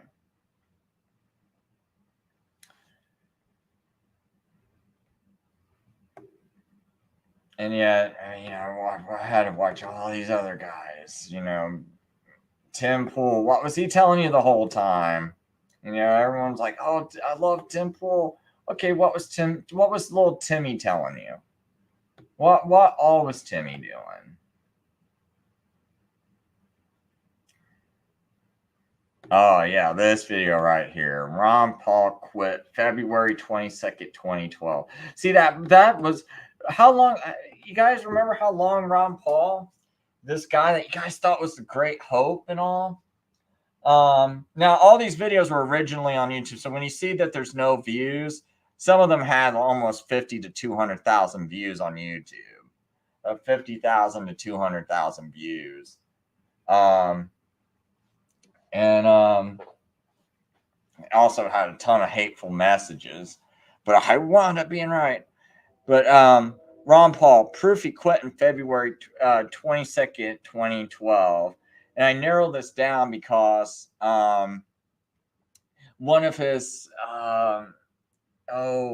campaign, one of the guys in charge of his campaign said that he got a threat from Romney right before he went into Michigan. And this is the story, right? He didn't really get a threat. He wasn't threatened. But supposedly he got a threat going into Michigan. But even if he did get a threat, check this out. If Ron Paul got threatened, he should have dropped out of the race if he wasn't going to attack Romney and try to win. That way, people like me could go and support a third-party candidate somewhere else, right? Just drop out. Don't keep asking us for money. Why is he still... He got a threat from Romney, so now he's not going to attack Romney. He agrees to let Romney win on February 22nd, 2012. And yet, Ron Paul, how long did he keep campaigning for and taking money? Did he ever say, don't donate to me? No, he kept taking money. Because I remember one thing I thought was really weird while I was working on his campaign. So this evidence comes out around like maybe July of 2012. And I was furious. Just furious, man. I was starting to get so furious about other things I was finding out. Because I was questioning like all of his like really weird things he was doing. I was like, man, you're doing really weird things if you're trying to actually win. Like right before a primary, there was like a big primary. He would not do a video for a whole week or let anyone know that there was even a primary coming up. That's kind of stupid, don't you think? You could make a free video on YouTube to tell people, hey, come out to the primary and support me. And you're silent before a primary? What? And it's not like you're like me where you're working 70 hours a week, right? No, you're able to campaign full time. So how did you why did you decide to go silent right before a big primary and say nothing? At least I didn't know about it. and someone else questioned it, like this one guy who's like was like a huge Ron Paul supporter. They were starting to ask questions, and I was kind of furious at the time. I remember I was like, dude, I don't know what this guy's doing. Is he trying to win? And then so later on, when his campaign manager was talking about this, he goes, Ron Paul got threatened before the Michigan primary. And I figured out when the Michigan primary was. It was February 22nd of 2012. And so that means that Ron Paul had already decided to quit, basically. Because if everyone knew, I knew it back in 2008, that the establishment was going to make Romney their top candidate. Like they were going to push him the hardest, because there was like so many things going on. I don't want to get into too many details, but it's like when you're actually like trying to get involved in like the Republican Party and stuff, you can start to recognize little things. So Ron Paul, if I knew me, almost like a nobody, or at least according to most people, they treated me like that. If I knew Romney was going to be the establishment choice in 2012, back in 2008, Ron Paul had to know it. And so, not to attack him and to not be able to recognize that he was like the number one guy you need to attack, and then you say you're not going to attack him, and you're going to agree to that, you're basically letting him win. And so that's kind of what the whole video is Crap about. state. What happens when you have 30 million, or Vatican was behind? Oh, so yeah. let's Let me get to this part here.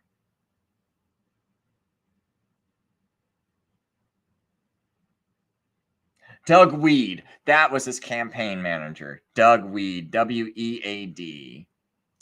That was his campaign manager. Yeah, so you can see, like, I had 437 views on this particular video when it was on YouTube, before my channel got banned. And I was going by Liquid Smooth because that was my DJ name, because I had this idea that I was more focused on being a DJ at the time than I was trying to run for office, because I felt like he won. Okay, here comes Obama. I felt like I was like I could make Republican cool, I guess that was my crazy idea. I'm gonna make it seem like, no, we're the cool party, and we're the ones that are the intelligent ones. Like, I was trying to reshape the image of the party. That was one of my goals. It wasn't so I could run for office and things.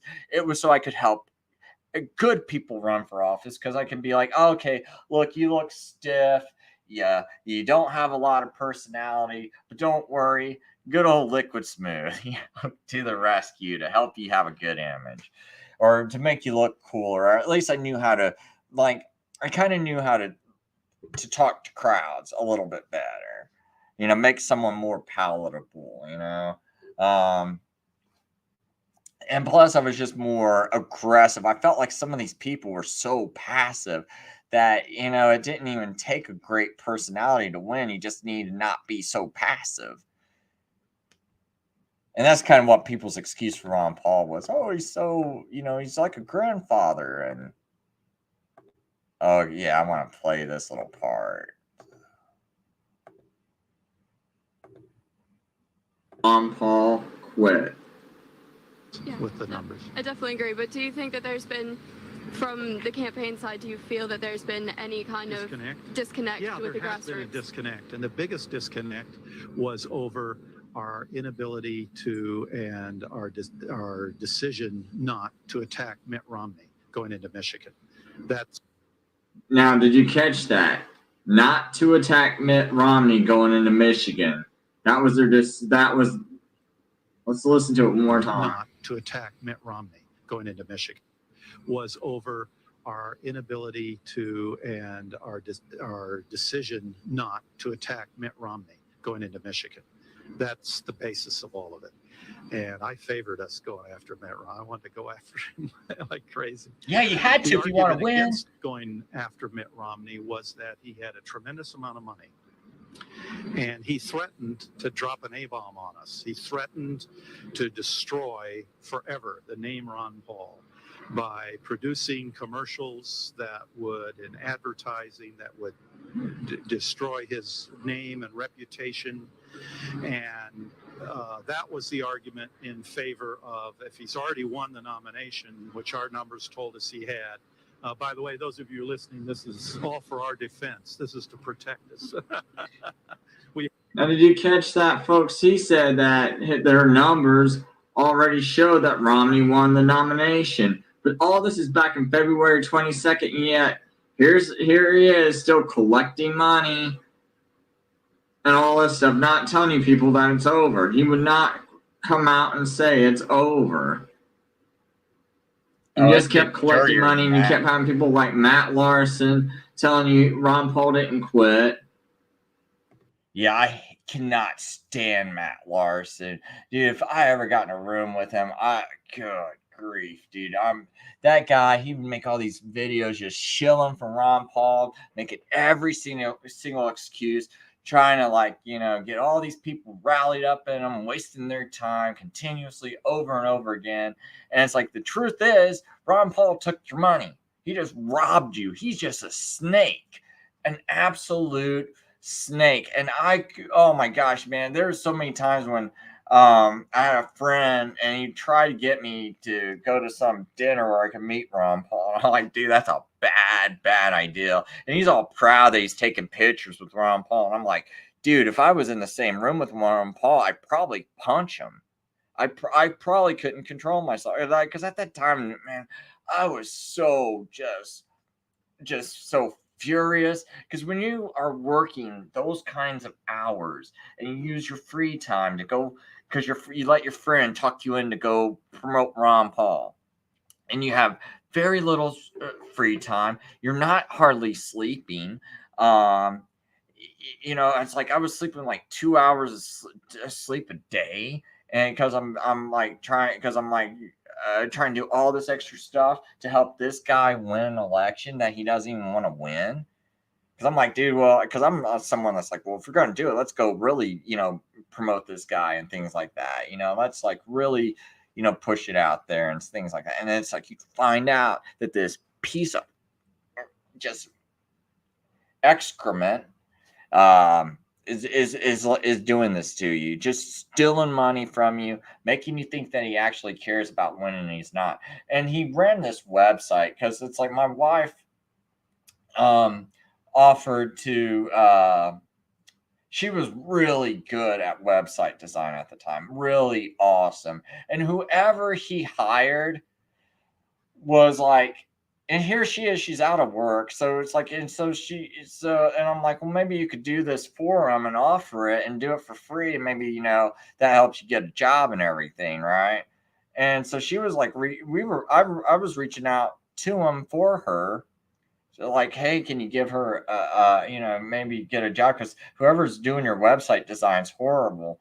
And I think what it was it's because he didn't want to, they just didn't even care about winning.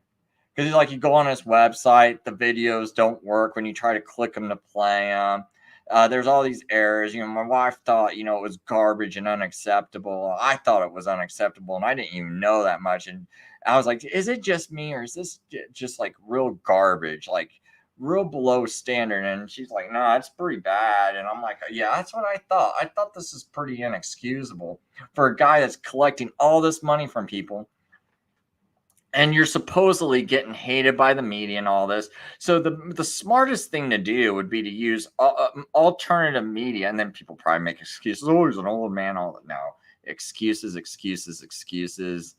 whatever. If you're dumb enough to believe those excuses, that's just you and your emotions. It's just excuses. I've offered that guy help, didn't want it. And And now you kind of see that. And then you start hearing about how he gives all of his family money and all this other stuff. And it just sounded like all his friends and everybody he knew was just making a bunch of money off of running some campaign that he never intended to win. Especially when you start thinking about how he quit in February 22nd, 2012. Anyone that wants to defend this, you're just stupid. Or you're just very emotional or very wicked. He obviously quit. And I mean, I really don't care about hurting anyone's feelings. I really don't care about anyone unsubscribing. Unsubscribe, get out of here. I mean, you're probably heading to hell anyway, because you're rejecting all of reality anyway. So no telling what other truth you're rejecting. As in right here, February 22nd is plenty enough time to get behind another candidate. We could have started backing someone else. You know, Ron decided he didn't want to do anything. We could have started backing someone else, because people, you're not going to win an election. There's no sense in even supporting someone if they already quit. It's hard enough to win an election as it is. Why support someone after they quit? But here's another thing. But if you're not going to even attack Mitt Romney, how are you going to win? And just because Romney threatens to run a negative ad campaign against you, what would happen if you did win the nomination? Well, let's just say he won. Okay, here comes Obama. I'm going to run a negative ad campaign against you if you don't shut up. And Ron Paul's going to just be like, "Oh, okay, I'll shut up. I'll be quiet, Mr. Obama. I'll be quiet. Oh, don't do this." See, folks, this is just stupid. It's stupid. All these excuses are just flat out stupid. I mean, really, you quit running just because someone was threatening to run a negative ad against you. You're like, oh my gosh, like, doesn't that happen in most elections?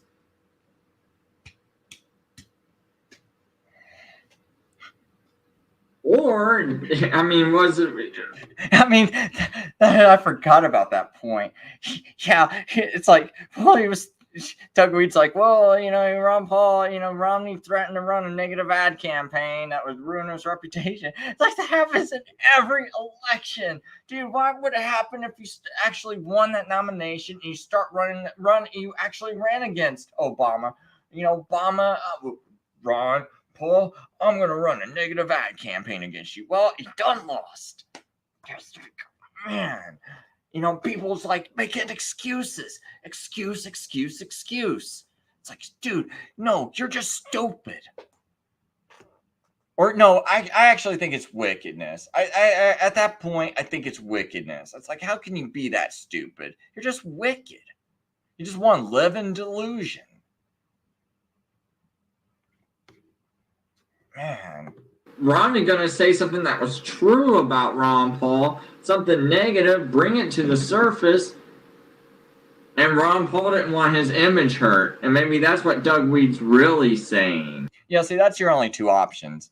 Did Romney really have something real truthful that Ron Paul didn't want to get out? What? So, I mean, so either way, Ron Paul is so scared that someone's going to run a negative ad campaign, which happens all the time in politics. Someone runs a negative ad campaign, or that Romney actually had something true and Ron Paul really is a bigger lowlife than what you people think. It's only one or two options. So I think it's probably, you know, both, because I think he's a bigger lowlife than what you people think, but he also just wanted to throw the election because he's in on it. He's in on messing you over. So.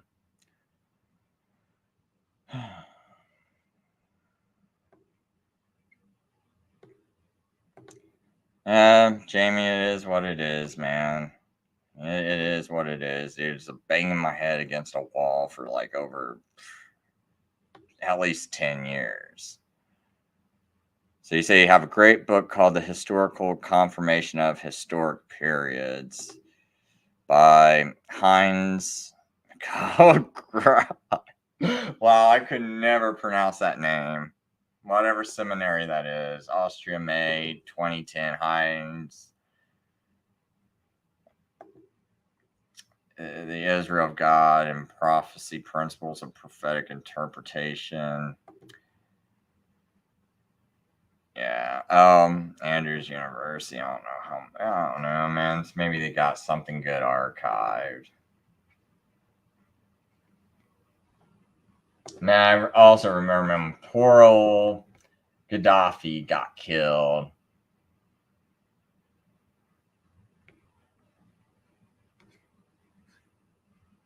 And it's like I thought it was real sad, man.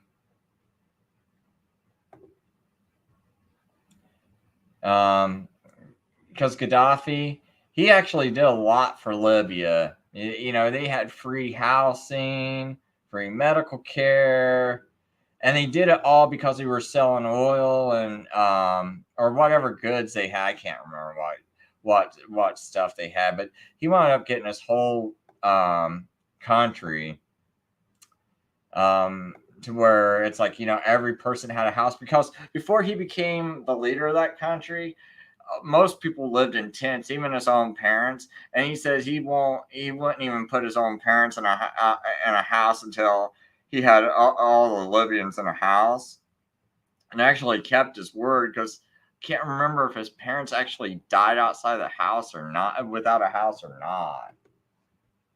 But I mean, man, this dude was like, he was pretty loved by Libya.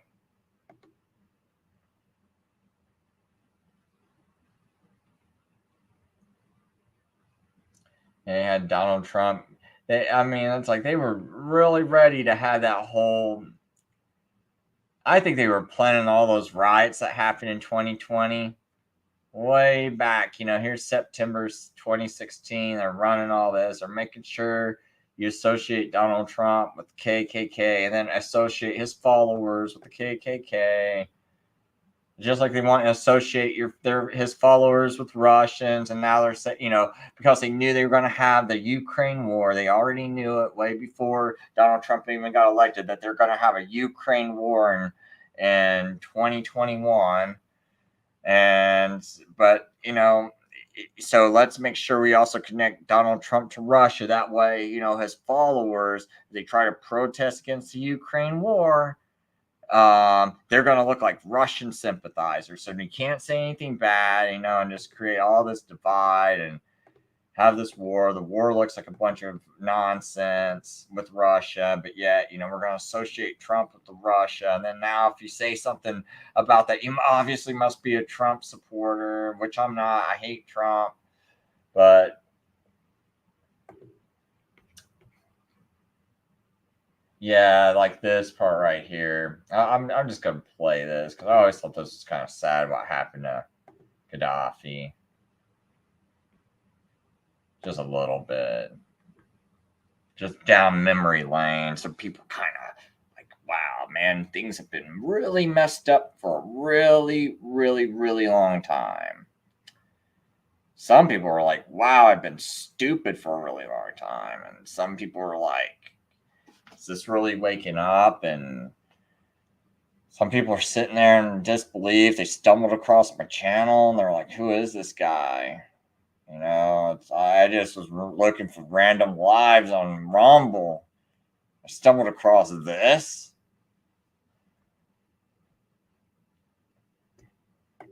Oh. Been hysterically. What was so evil? Okay. In Libya, a home is considered a natural human right. In Gaddafi's Green Book, it states, the house is a basic need of both the individual and the family, therefore it should not be owned by others.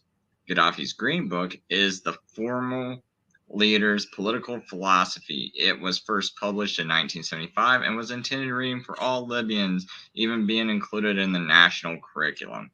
So here's one evil thing he was all about. Now, second, education and medical treatment were all free.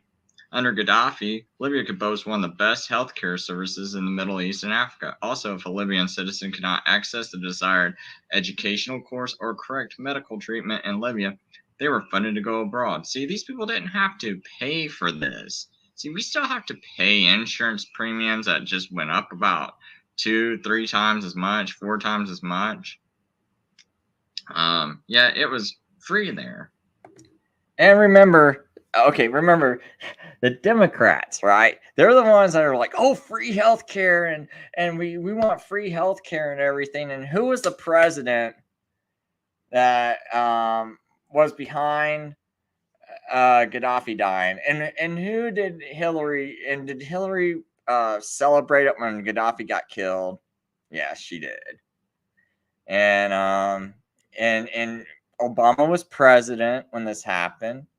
And here they are. You guys think like, you got all these like liberals and things like that. Oh, Obama's so great, and we like free healthcare. No, you don't. The one guy who was like a leader that gave these people free houses, free education, and he didn't have to raise their taxes or anything. Like, this isn't like stealing from the rich in America and given to or stealing from the middle class and given to the rich and the poor.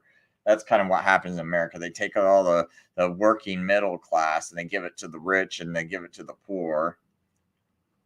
And here it's like the government was funding things without anyone having to be stolen from.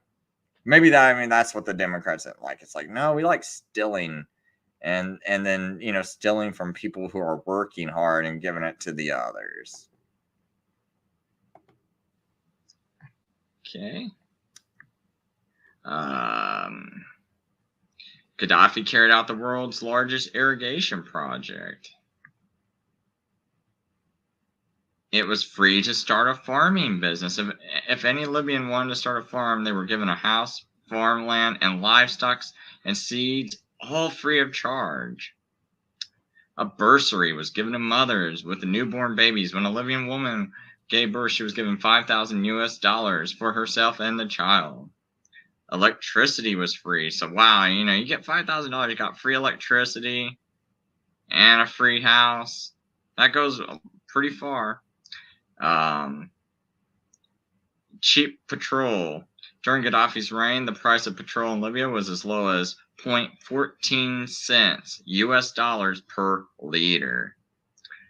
Gaddafi raised the level of education. Before Gaddafi, only 25% of Libyans were literate. This figure was brought up to 87%, with 25% earning university degrees. Libya had its own state bank, which provided loans to its citizens at 0% interest by law, and they had no external debt. See, our banks, and especially our Federal Reserve, which the Democrat Party put in place because it was a Democrat president, and pretty much the entire House of Representatives were all Democrats. The majority of them were Democrats. So they could take and vote on this, and they didn't really need Republicans to vote with them. Okay? And they passed this Federal Reserve Act. Federal Reserve Act, which gives 12 private banks control over the Federal Reserve, and they collect interest, and we pay interest to a bank just to print us money. And we pay usury, which is actually against the Bible. So, it's like, even though he's Muslim, they don't believe in usury either, but that's actually more running his country more Christian than what we run it. But see, we gotta keep voting these Democrats in. We gotta keep that slavery going, because that's really what the Federal Reserve does. It puts everybody into slavery. But yeah, I don't want to say this, but yeah, I once talked to a racist before, right? And this one guy, white supremacist, and he told me black people like slavery. That's why they keep doing what they do. And see, now it makes me feel stupid arguing with them, because guys keep voting for these people. It's like, I don't get why you would want to keep voting for this. It's like it is slavery. Wake up.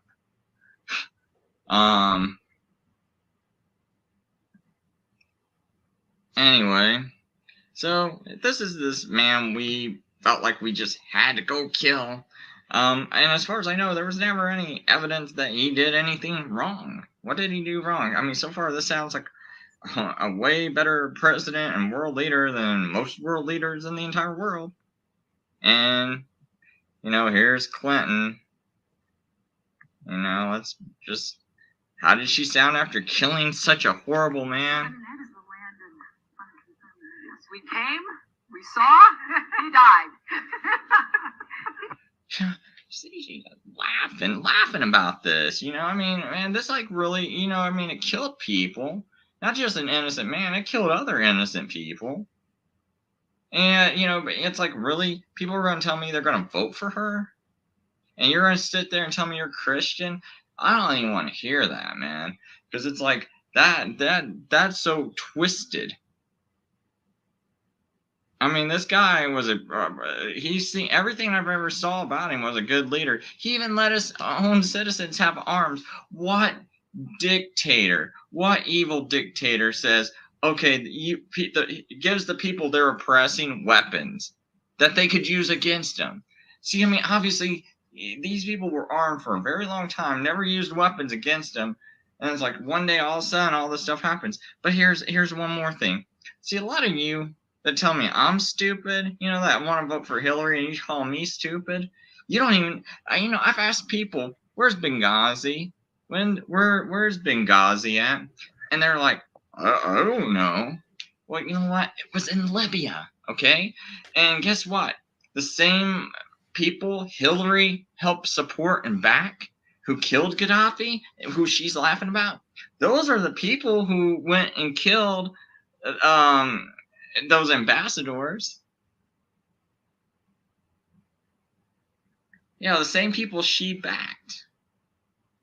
So, and they went and wound up killing U.S. ambassadors. And even the people, and then there was like Libyans that that said, oh, it was so wrong of them to kill. But guess who the people were that said it was so wrong to kill guess who the Libyans were who said it was so wrong to kill those ambassadors who were speaking out against that regime that killed them? Oh, hey, it was the pro-Gaddafi people. Huh. That's so the pro-Gaddafi people were speaking out against the anti-Gaddafi people, and the anti-Gaddafi people were the ones who killed our ambassadors. So, and yet you trust her with her finger on the button, but you don't trust Trump. When if you really, really listen to Trump, most of the time he's talking about diplomatic solutions. That was back up. See, I was a little bit at first with Trump, because you got to think this is back in September 6th, 2016. I was very much against Trump. I went to a Trump rally to protest against Trump. I meet this one guy in the crowd who actually got to go help work on Trump's campaign in Indiana and talk to him. And I mean, the guy was one of the smartest guys I've ever talked to in my life. He kind of looked like a complete bum, but he was one of the most brilliant guys I've ever talked to. And he was very familiar with a lot of the stuff I was bringing up about the Catholic Church and everything. And he basically was the one that talked me into starting to support Trump, because he was like, well, you know, they got to do things differently. And so just because you see Trump hanging out with some questionable people, they feel like it's the only way he can actually, you know, get in there. And so it was basically like this like Q talk before anyone was ever talking about Q. And so it was like that whole thing where it's like, oh, they got the military working in, you know, is in on it, and they're going to have like this whole revolution. And like, I was hearing talk like this before you ever heard it on YouTube and stuff. And it was like kind of like stuff like that from this guy. And I was like, I guess because the guy kind of like impressed me with some other stuff he knew that I never heard in my life, and I still haven't to this day. I was like, he was like with the first guy in a while that made me feel like gosh, I mean, this dude made me feel like a retard. Like, he had like so many good ideas and knew so much about law. And I was like, okay, if this guy is convinced, maybe there really is something like that. Like, this guy got me to doubt, you know, because I mean, up until that time, I was very strongly like I was willing to almost die to go protest against Trump. Like I was very much like thinking like this guy cannot be elected. People got to expose him. But this dude, man, really, I mean, think about like all the stuff I talk about and say, and just imagine someone, man, that like imagine if I was like 20 years from now and then I travel back in time and I start, talking, and you think about all the stuff I would learn in 20 years and I'd come back in time and now I'm starting to talk, in this time period. That's kind of what that dude seemed to me, and that's why it got me to like guess myself. So it's not like, because some people were like, "Oh, Chris, how could you ever support Trump?" Dude, it was that dude that I talked to at that rally, man. It's like I never talked to someone like that and got me to second guess everything I was believing. So when you hear me be a little pro Trump in these videos, I think that's right after I had my encounter with this guy, because I think it was right. It might have been right around maybe slightly before September. I think it was maybe in August, maybe the end of August. I encountered that guy. Maybe it might have been a little bit earlier, but I think it's like towards the end of August. And so I was a tad. So I will sound a little pro-Trump in some of these videos, and it's a real long story, man, to explain how that dude impressed me. But he was whipping out like I go to his car, right? And like I thought I was like the only one who carried around printed sheets of various books, So if I just for that random time I happen to talk to someone, hey, did you know this about the Vatican from this book on this page and on this day, and I would have that in my car, so I could, just in case I was at a protest I didn't expect to be at or something, like driving around and there's a protest I didn't know about. I'll just jump out of my car and start talking to people. But this dude had like all these some books about the Vatican I was unaware of, and I thought I knew a lot of the books that were available, and he knew stuff. And so I mean that's why it's like the dude was real convincing to me. So I feel like I have a pretty good excuse. Play this one.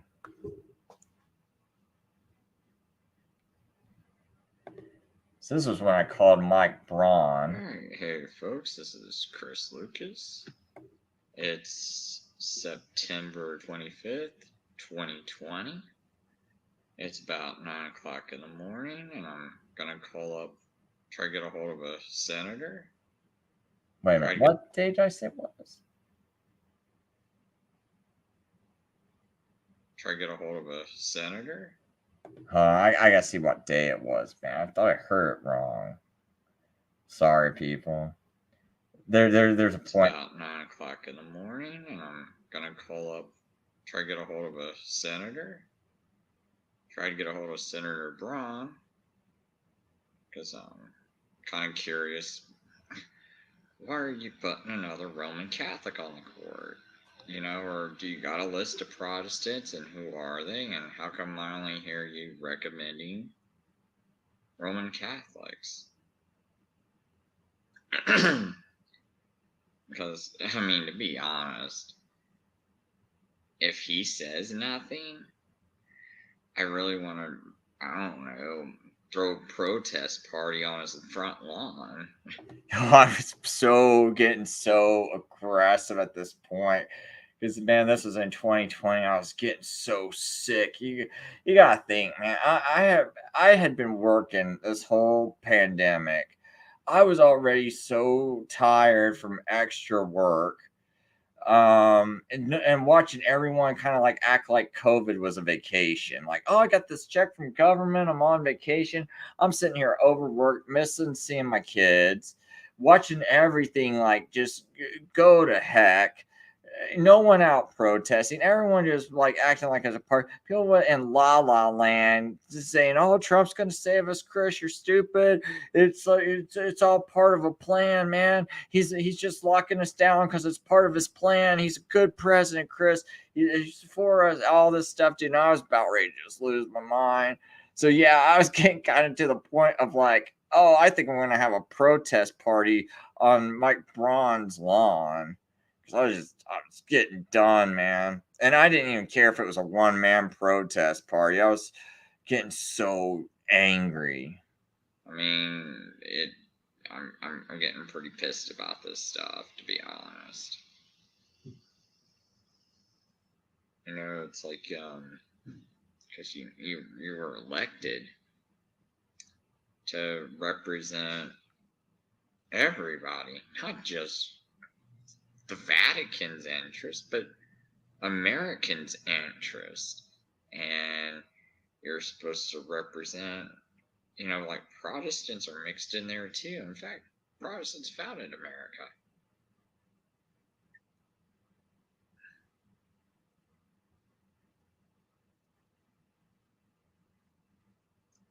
So let's see here. I'm gonna try to put this on speakerphone.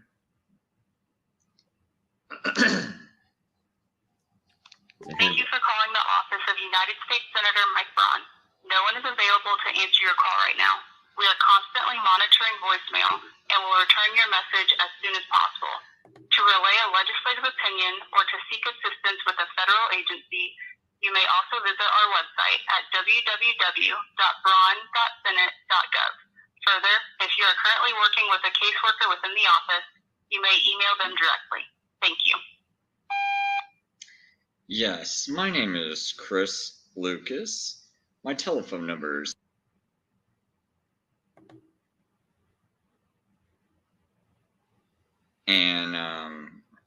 basically,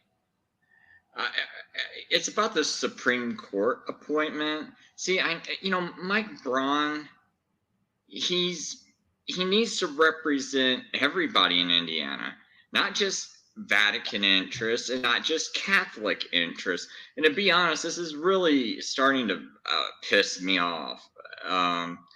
Because all the only names I'm hearing are Catholic names. It's like, you know, they're Protestants founded this country. Like, we're not like the most horrible people there is, right?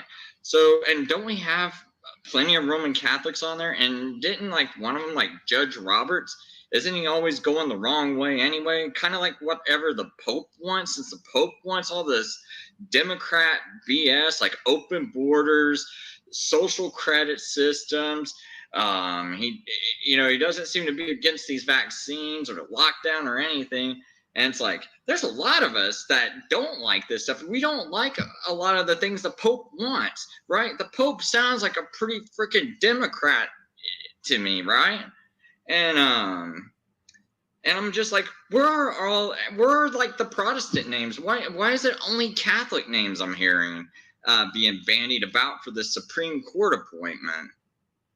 I mean, you understand, like, this is really upsetting because it's like, we founded this country. So, and it's like, you're coming in here, and just like doing nothing but nominating these people. And it's like, I just notice how they're all rhino-y, like Judge Roberts, for instance. Paul Ryan, another Roman Catholic, and it's like they seem very... Your message has reached its maximum duration. Yeah, and here's the thing, too. Right after I made this call, this was around like September 24th or sometime around September 24th, give or take a day. I can't remember when I posted that. Let's see here. Jim Banks. Who was that guy? That was the Supreme Court. Attorney General William Barr, anti-Catholic, big gut tree. I'm gonna show something.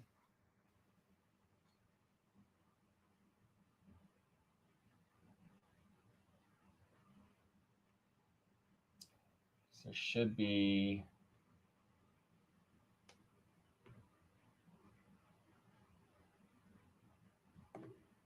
thought this was sooner than this.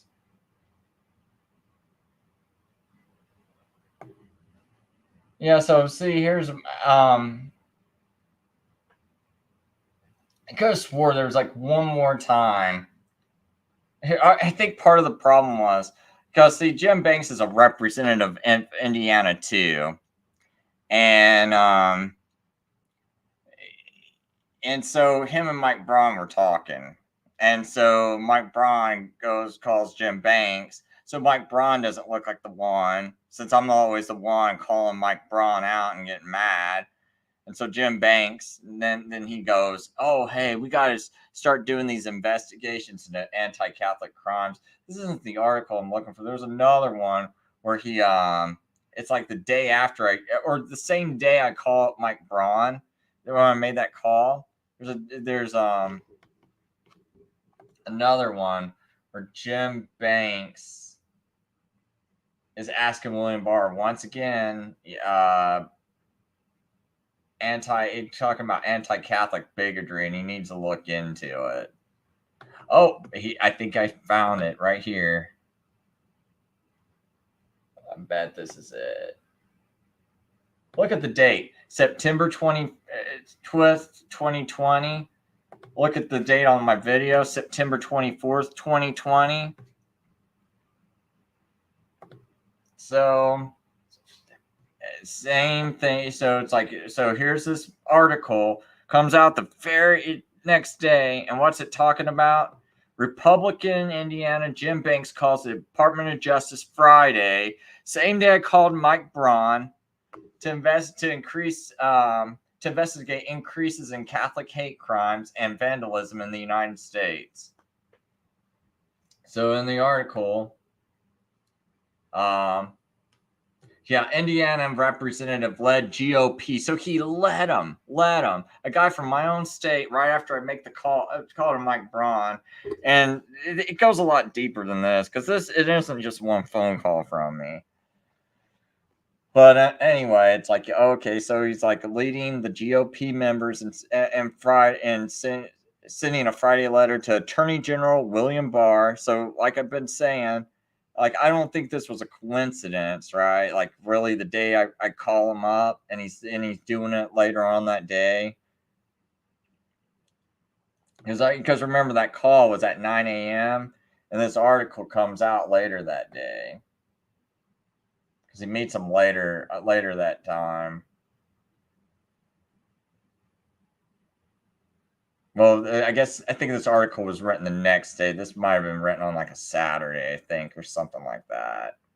Because they should say on Friday, and then Friday's the day I called. I wouldn't bother wasting my time calling Mike Braun on a Saturday, because the guys aren't in the office on Saturday, so that's a real stupid time to call. So I called him the day before on Friday. Anyway, Republican Jim Banks called Department of Justice Friday to investigate increases in Catholic hate crimes and vandalism in the United States. A letter obtained exclusively by the Daily Caller News Foundation shows bigoted criminals are threatening Catholics and undermining America's core ideal of religious liberty, Banks told the DCNF Friday morning. The DOJ Civil Rights Division probably played my call. The DOJ Civil Rights Division exists to combat spikes in targeted violence. It needs to fulfill its duty, determine who is behind this pattern of attacks, and bring them to justice. That might have been why I did not go through with my protest on Mike Braun's lawn. I was so mad. Oh, this was it wasn't Ron, it was Mike Braun. Mike Braun. Braun. And they always make him sound like some kind of like, when he was running for Senate, I was got in a fight because I was wanting to run for Senate also against him.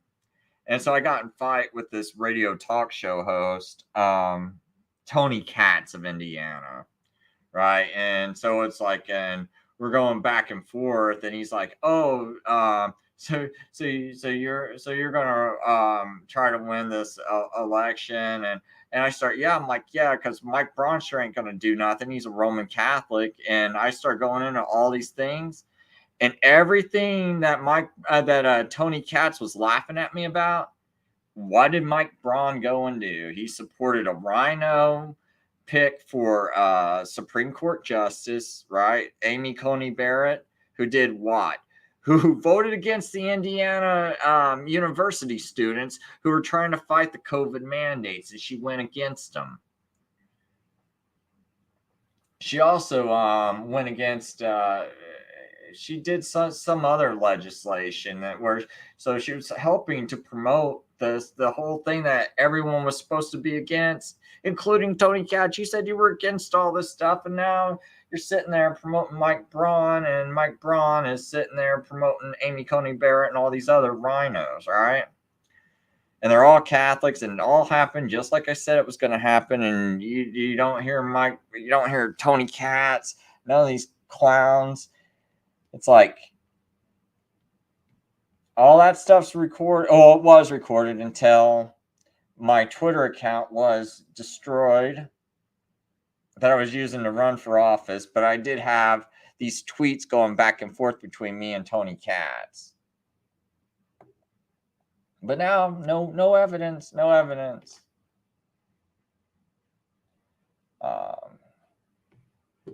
I mean, that was another frustrating thing with me trying to run for office, man. It's like, they're banning my accounts.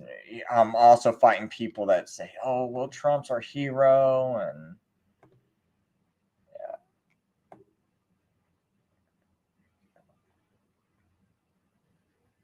But for me, I kind of think that was a little suspicious. That happened. That Jim Banks was out contacting Mike Braun hours after is out contacting William Barr to investigate anti-Catholic bigotry. It probably had there's more going on Facebook and things between me and these people. I was constantly calling them out publicly on their web pages every day, writing so many things and just blasting them continuously. And so, and it's like they knew I was trying to set up protest on their lawn. I think that's what really pushed it over the edge, was when I was organizing. They were like, "Oh man, he's trying to organize a protest on our lawn." Yeah, I was gonna burn a Pope effigy on your lawn. I was gonna celebrate Guy Fawkes Day on one of their lawns. That's what I was trying to do. I mean, I would have done it, man, if someone would have just a little support, but everyone a little. It wasn't even like people were scared. It was more like some people were scared to go along with me. But other people, it was like, no, Trump's going to save us. That was the most irritating thing. Like, I can understand people being a little nervous, man. It's like, but I really thought, these guys, if they would see that, it would really scare them, because it's like, wow, people are actually awake. Because like I said, Sodom and Gomorrah, God didn't ask for 10% of Sodom and Gomorrah. He didn't ask for 20% of Sodom and Gomorrah. He said, if you can just find 10 righteous men, I won't do what I'm going to do to them. I won't bring judgment against them. Just find 10 righteous men. So I actually think, all it takes is just a small, tiny group of people to make a huge change. Because that's all it would have took for Sodom and Gomorrah. Look at the big change that would have made. Got all these people that just got destroyed by hellfire. And all it would have took was just 10 people. 10 people. That's it. Trying to find, some other interesting stuff I did. I was really big into calling out all this controlled opposition back then. especially early on. But that was also sort of a mistake. I should have went after the mainstream because I didn't realize people were so stupid about Fox News. Like that was one of my, I think if I would have just called out Fox News Daily, I would have went a lot further and just kind of exposing things. Yeah, see, this is another video I made, you know. This was right after that guy kind of convinced me that Trump was legit. Dude, that dude was a smart guy. It takes someone very, very smart to convince me of something like that. But like I said, at the time, no one was talking this Q stuff. And it's like, I hear it from this guy, never heard nothing like that. And then he was just so smart about everything else, man. And telling me stuff I never knew about. Now, there's me playing on my DJ equipment before I got my house broken into and had everything stolen.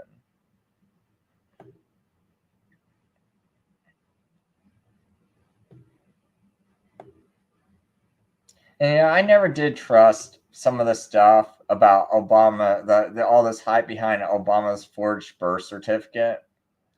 I always thought they should have just went straight for the things Obama already admitted, that you could just play on a tape recorder. Yeah, you know, I have a father from Kenya, and he's not a U.S. citizen, and he was my father, and I got a mother that's a U.S. citizen. Okay, right there, boom, he can't be president because you got to have two parents that are citizens at the time of your birth, or else you're not natural born. And that's Vattel's Law of Nations.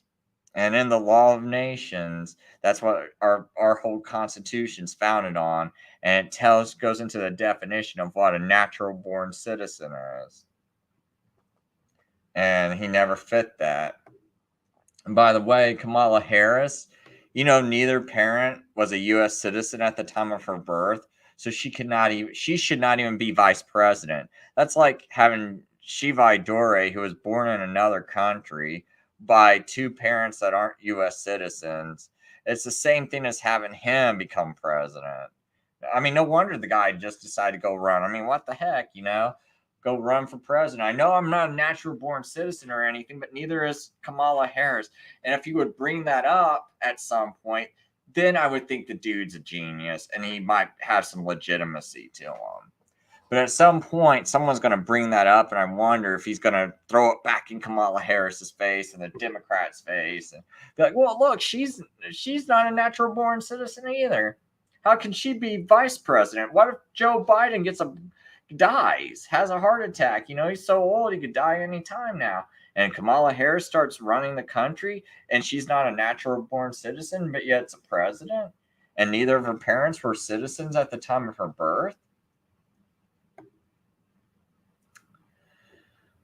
I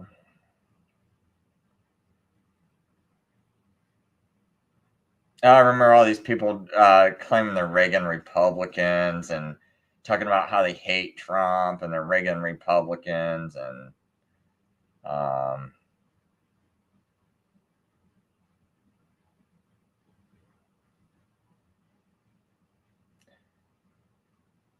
let's see here.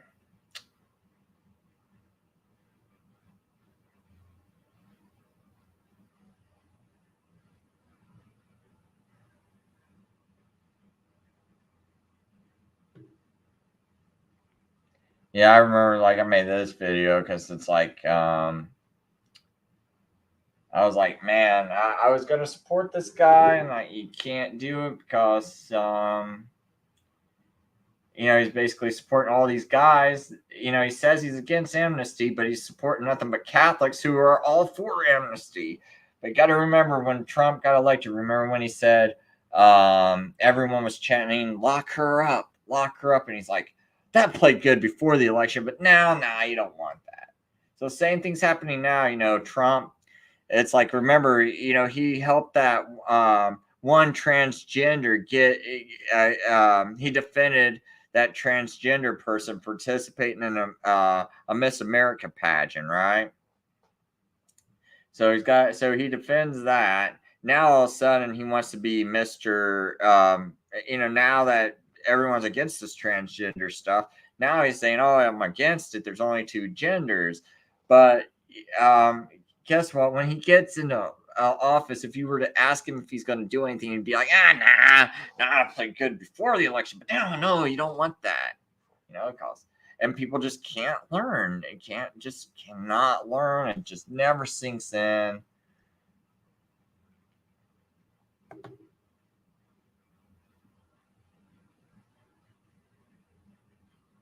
Oh man, I remember the Tea Party.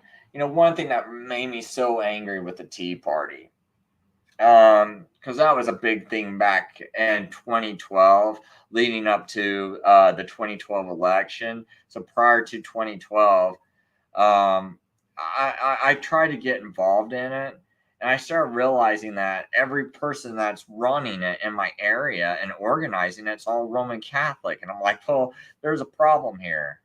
Because I'm against amnesty, but your church is promoting this, and now how do I trust you guys? And they kind of would all be a little sheepish, like, I don't know how you can trust us, we're not going to tell you how you can trust us. I'm like, well, I'd really like to know. And they kind of always give me like these runabout answers, or sheepish, or try to divert, from the questions. And I'm like, I don't know if I can trust you guys. I'm just asking how I know I can trust you. And then they start promoting these guys, and I'm like, why are you promoting? Why? Okay, I remember. I was trying to say, okay, so when are we going to have like some Tea Party meetings, where you can get together and discuss strategies? I'd like to be there. And no one would ever, tell me when these meetings are. Or I don't even think they ever had any meetings. They supposedly had Tea Party meetings where people were getting together and gathering at places and discussing things and who we should support and vote for. But I never saw it, right? But in my opinion, they made it up. Like, they never were doing this. So they'd have like these big old rallies and stuff, and you'd have all these people.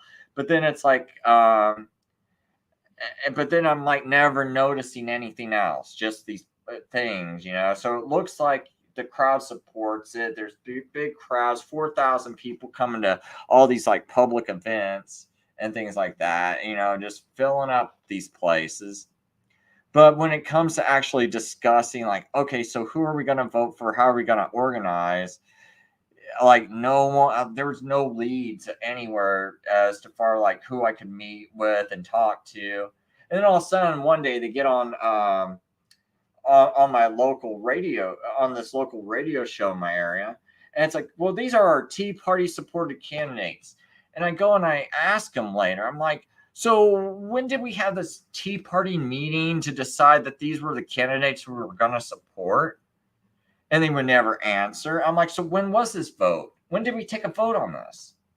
And it's like, no answer. I'm like, I'm getting pretty mad, because it looks like to me that you guys had these public events. You got everyone thinking that you got all these people supporting who you're picking, and like we all had a say in it, but yet you don't have a single meeting that I know of that you can tell me about where we discussed this and we agreed to vote on these people. But yeah, you get on this these local radio shows, and you're like, oh, these are the Tea Party supported candidates. So to me, it was all a bunch of nonsense. And when you remember when they said the IRS came after them, I think that's nonsense too. I think it was just to make them look legit. I don't think the IRS really came after them. They're all Roman Catholics. At least the ones I was talking to, they were all Roman Catholics.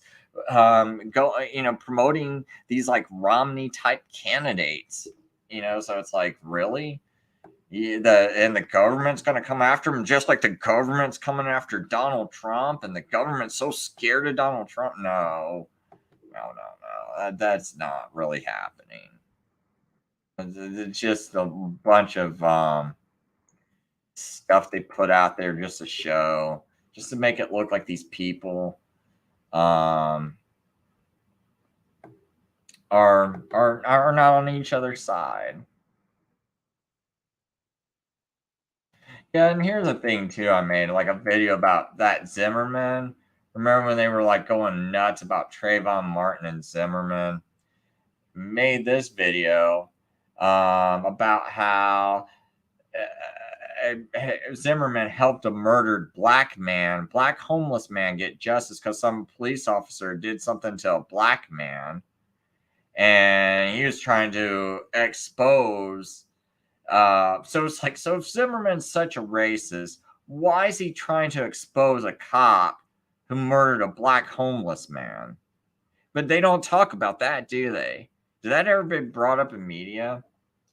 You know, so I had a video about that. It's just like, and I remember people, it's like they never showed on like CNN and all these other liberal networks. Because I know this one Democrat was arguing with me. He's like, dude, I watch CNN all the time. I've watched every single show they brought on. Zimmerman was never hurt. And then it's like, you know, it's like, and then I'm pulling up pictures and he's like, what? It's like, is this even real? Like, didn't even know that Zimmerman actually got hurt, you know, in the altercation or anything, you know. But, I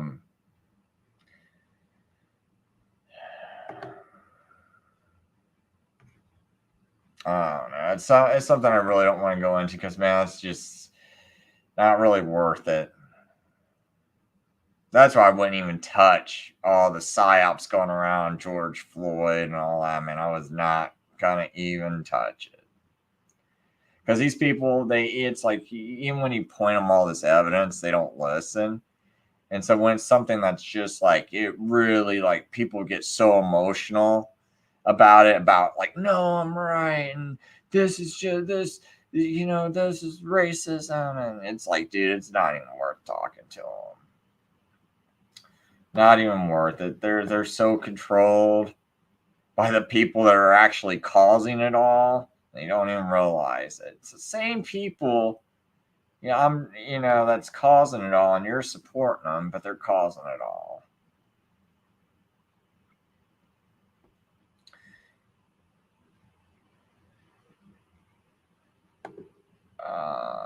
Probably should play this video.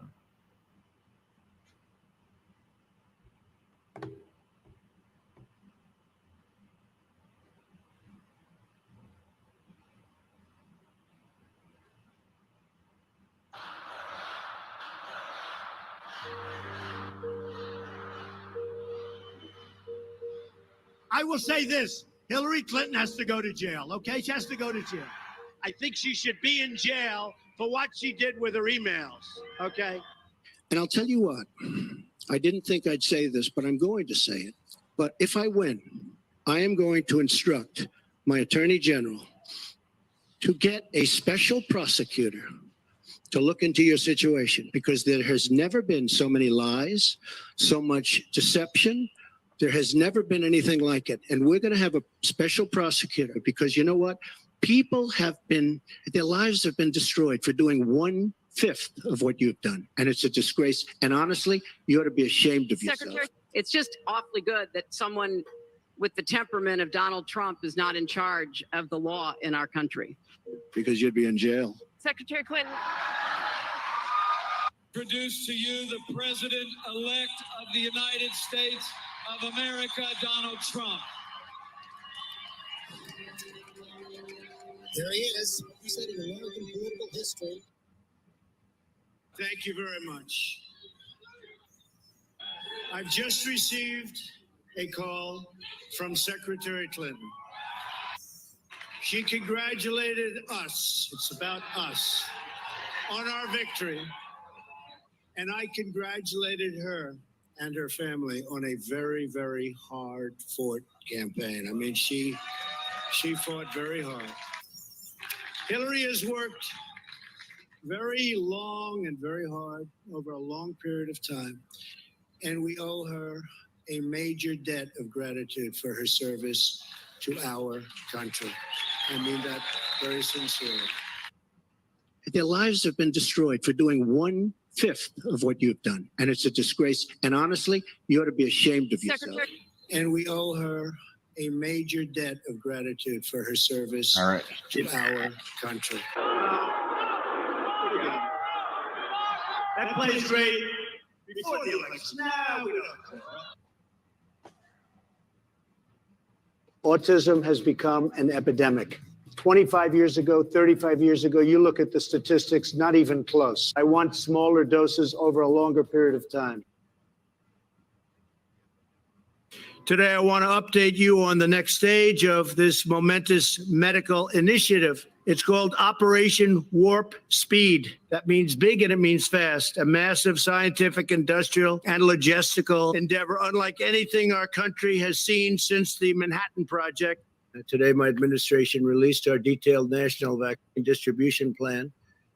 And that includes a plan to ensure that we swiftly deliver the vaccine directly to America's senior citizens in nursing homes. And it's all set. We have our military lined up. Everybody's lined up. You really could say that nobody's seen anything like we're doing, whether it's ventilators or testing. Nobody's seen anything like we're doing now within our country since the Second World War. Incredible. To get the vaccine into the hands of American people, we're fully mobilizing the awesome power of American industry and also our military. We'll be able to distribute at least 100 million vaccine doses by the end of 2020 and a large number much sooner than that. This is the largest, fastest, and most advanced vaccine distribution effort in American history. And you guys go and vote for this guy. You guys think he's going to save America. I mean, I just...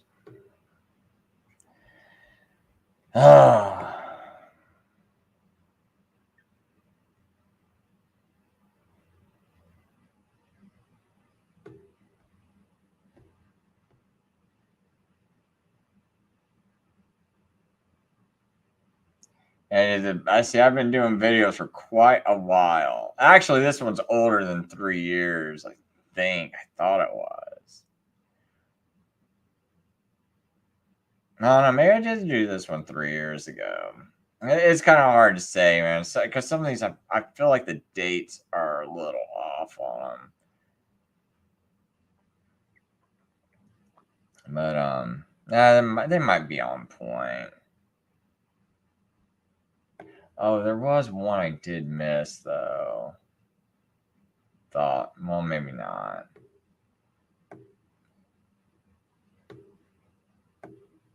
Yeah, I was always curious, though, about some of the people that Russia Today allows. Because you know how they have, like, these people like, Luke Rudkowski and a lot of these other questionable people that seem to mostly push the whole Jews are the center of the New World Order type conspiracies.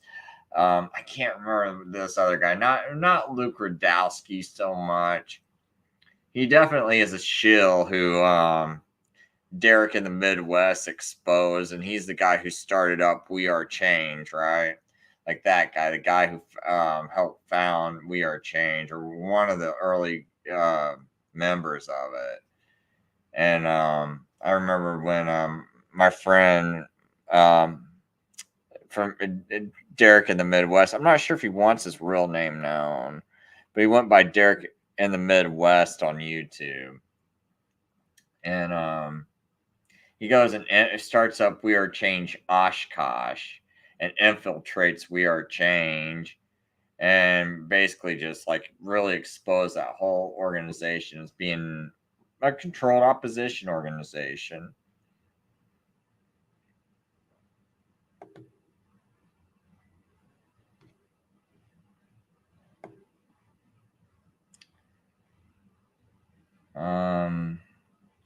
Trying to figure out. I do remember about all that talk about like them Pope pushing a Sunday Green Day Sabbath is what it seems like. And I got in fights with, like 10 years ago, I've been fighting these people like that think, everyone keeps pushing people like Alan Lamont and Eric Phelps being like, he's like, oh, these guys are telling you the truth. And they really kind of bring a black eye on this whole thing. on the whole truth movement. You know, Eric Phelps with this racism. Oh, but let's make sure he's the main guy, the main supposed Vatican and Jesuit expert that everyone needs to have on their show and contact and everything. Huh? Really, this guy who happens to push like white supremacy and all this, like these people were so stupid always hooking up with them. It's like that's so easy. So let's just say, you know, like you actually could get a lot of people to accept this truth. Well, and see, I don't think you actually could, because you could always marginalize it by saying, "Oh, that sounds so bigotry," and then it's like, "Oh, look, see, even Eric Phelps, this white supremacist, was on their show. See, they are a bunch of just bigots because they hate the Catholic Church. They're Catholic hating bigots. They got this white supremacist on." Like, I mean, people just don't think, they're so stupid, and I remember people like, you know, Jorg. Joggler 66. A lot of people like his channel, and he's going and interviewing Eric Phelps, and then he's like, but he doesn't like, oh man, Chris Lucas said something bad about the King James Bible. You know, it's said there's an error in it, and I actually think I did a pretty good case of proving there's errors in it. But you know, I promoted the Geneva Bible as being a better Bible, and it's like, and Jorg puts me down, bashes me. And then what would rather be friends with people like Eric Phelps. So that's why I don't even trust people like him, man. Why are you reading all this Seventh-day Adventist material on your shows? You claim you don't like the Seventh-day Adventists, but then you read all their material, and then you go and interview guys like Eric Phelps and kind of connect yourself with and hook yourself up with them.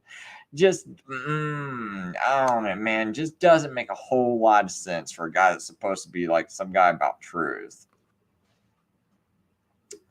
Yeah, I just kind of want to throw that out there because I don't know, man. I'm still kind of mad at those guys.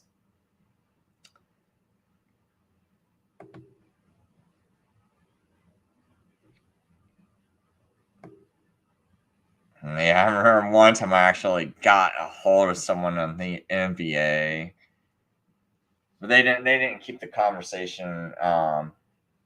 They wouldn't let that conversation go on for long.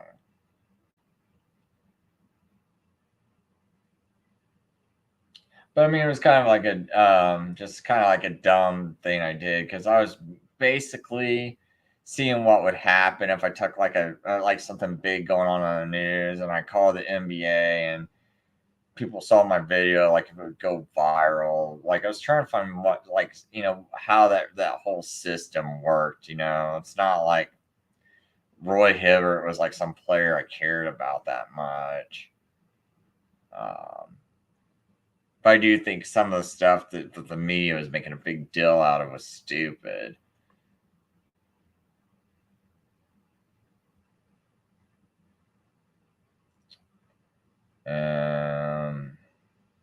Trying to find out if there's anything.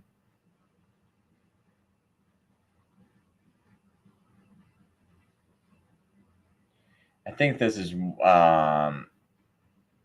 that might have been a response to Mike Adams at the time, because I think he was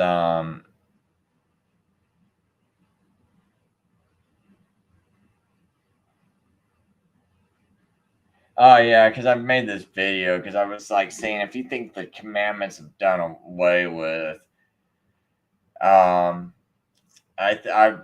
mean, at the time I was saying, if you think Jesus teaches the commandments are done away with, I think that's a false Jesus that won't take away your sins. You know, because people want to say Jesus done away with the commandments. I just don't. I just don't see it that way. And then, you know, when we remember like this picture I made, I was like, yep, time to kill the cats because of COVID. Because, you know, they kept saying like, you know, cats can get coronavirus. So cats can get coronavirus because they were already killing minks. But I mean, I said this before they even started killing the minks. I was like, all you got to do is start like, you know, what happens when they figure out that this thing can be caught by animals? You just start killing the animals. And sure enough, a few months later, they start killing all the minks because supposedly they got coronavirus. And it's like, if you ever looked at like this, like certain like cat medicine, it's made specifically for the cat coronavirus.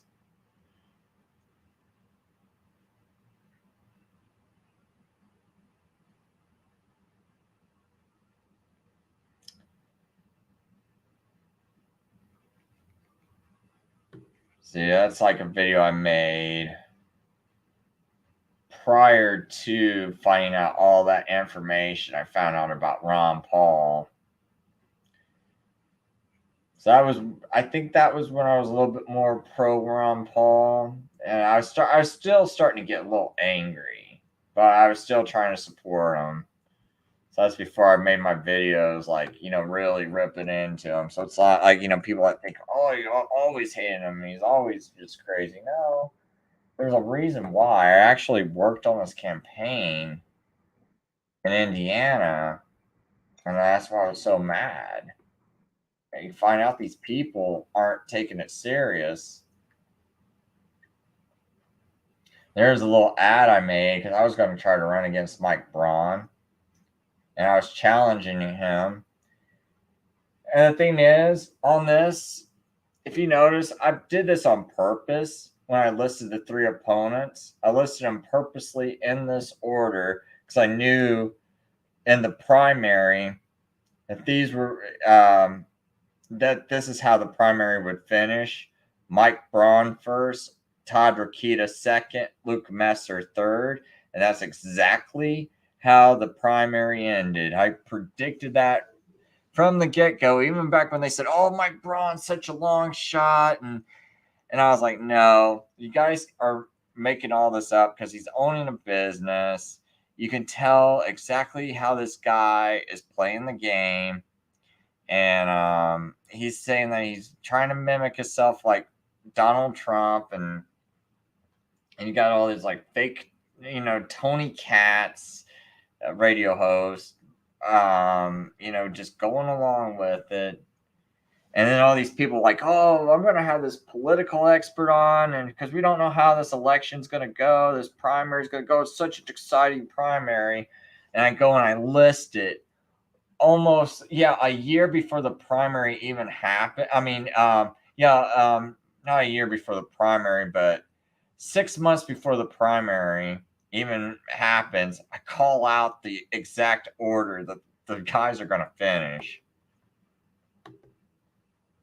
And that was on Twitter too. I posted that I had posted that on Twitter. I was like, it's going to finish this exact same way. Everyone keeps acting like they don't know who's going to win. It's all rigged. Because I knew by the way they were treating me that it was rigged. It's like, why wouldn't you want me to run? Why were you hating me so much? Oh yeah. I had this video about my near-death experience at a Trump rally. These people were so stupid. So I go there, and this is back when, because at first I hadn't met that guy, because this was like my first Trump rally I went to, and like I said, I was dead set on thinking Trump was just another piece of controlled opposition, and I was determined to just go to every rally and go against Trump, and let people know. And that way, when Trump does mess him over with something like, because I thought he was going to mess him over with something like COVID or something, is why I kind of thought. I didn't know it was going to be COVID at the time, but I thought they were going to use him to do something like that. I didn't know if it was going to be 2020, 2024, but that's what I was thinking. And so this is before I meet that one guy that I thought was like super intelligent that changed my mind and got me thinking maybe Trump is legit. But anyway, so I go to this Trump rally, and I'm holding up a sign, and I got all these signs with me. I got like 3 signs with me. You can see I'm anti-Trump. And I decided to make this one sign because I see all these people bashing Trump. And I'm like, well, these people are probably pretty stupid too, because it's like this was when Black Lives Matter was first starting and everything, right? It was starting right as Trump's running. They were starting to do this whole Black Lives Matter stuff. And so I go to this rally. I see one of these guys, and this whole bus. This is the craziest thing too. This bus of protesters came in from Chicago, so it wasn't like these people were like local people. They came from Chicago, and so I go to this rally, and so these people are outside the rally, and so I decide I'm going to make a sign. And I have my anti-Trump signs, and I hold up a sign and I go, and it's saying Robert Byrd, a high-ranking KKK member, was Hillary Clinton's mentor, right? That's what my sign said, and it's like, and I called her, and I had, and right below it I had KKK. A Hillary, and it was like Hillary Clinton. So it wasn't Hillary Clinton. I spelled her name Hillary with a KKK. Hillary Clinton, because of her Robert Byrd association. So for people who don't know Robert Byrd, he was constantly saying the N-word, and he was Hillary Clinton's mentor. And there's videos even like how she like talks all lovingly of Robert Byrd being her mentor, right?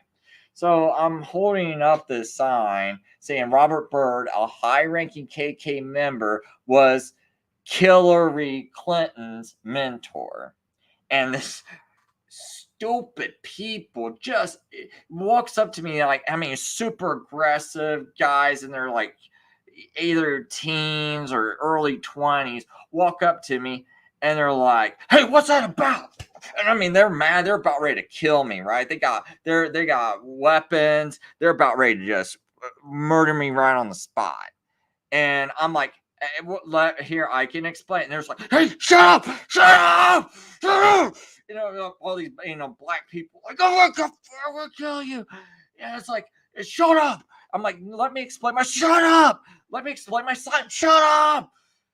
Shut up. And they got their cell phones out there like, we found one of them. We found one. We found one. He's gonna get you. They're just like freaking out, man. And I'm like, dude, let me explain. They're like, we're gonna kill him. So they're getting ready to freaking like stomp the hell out of me right there, right? I'm like, oh my gosh, these stupid freaking morons, man. They can't read my sign. They don't understand English. They're so stupid. It's like, what the freaking hell, man? I'm like, do you not understand what I'm doing? Luckily, for the love of God, man, it's like this one black lady. She's this older black lady. She's like, don't you dare do anything to him. He's right. Stop. Don't do it. He's right. She's like screaming, like, don't do it, man, and save my life. It's like, these people are so stupid and just so gripped up with emotion. And it's just like the Trump people. It's like everyone's out of their minds. Everybody's just out of their minds. And it's driving me crazy. It's like, you guys can't give a grip on your emotions. You guys can't read a sign. So she sits there and explains it to him. It's like, he's right. Robert Byrd was a KKK member. So this older lady who's at least a little read and educated. And I'm like, thank you. And they were still mad and worked up. And it's like, what? And I'm like, why are you worked up when I'm holding a sign exposing this? And I think what they were a little mad because they were supporting Hillary Clinton, right? So they're a little embarrassed. And they couldn't put that together because it's like, oh, what am I? You mean I'm supporting a KKK member? Yes, dummies. And it's like everyone's so messed up, man. It's just like, I almost just got my, oh, dude, I'm lucky I made it home to see my kids after that, man. That lady, dude, if it wasn't for that lady, I would be I'd be at least in the hospital. I'm really lucky to leave that without a scratch. Man, that was so heated, and and you saw how those Black Lives Matter protests are, man. You Hey, just folks. This is Chris Lucas at theprotestantview.com. can't I'm also known on YouTube. say a word, man. You just can't say a word, man. These people are just nuts, man. Oh boy, I might try and get rid of this. There we go.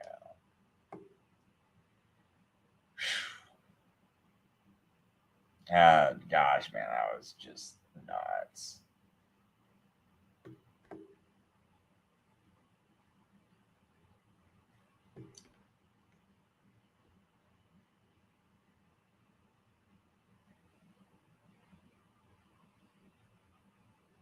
I don't know. It's not Forerunner wasn't censoring me, I don't think.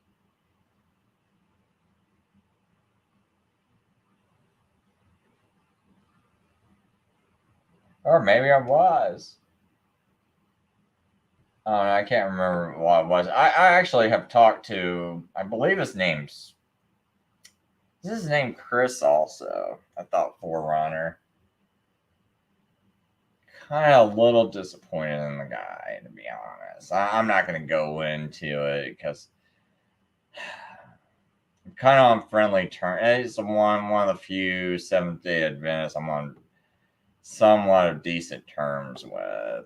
But I'd really like to talk to him again after I know all this stuff about Seventh-day Adventism.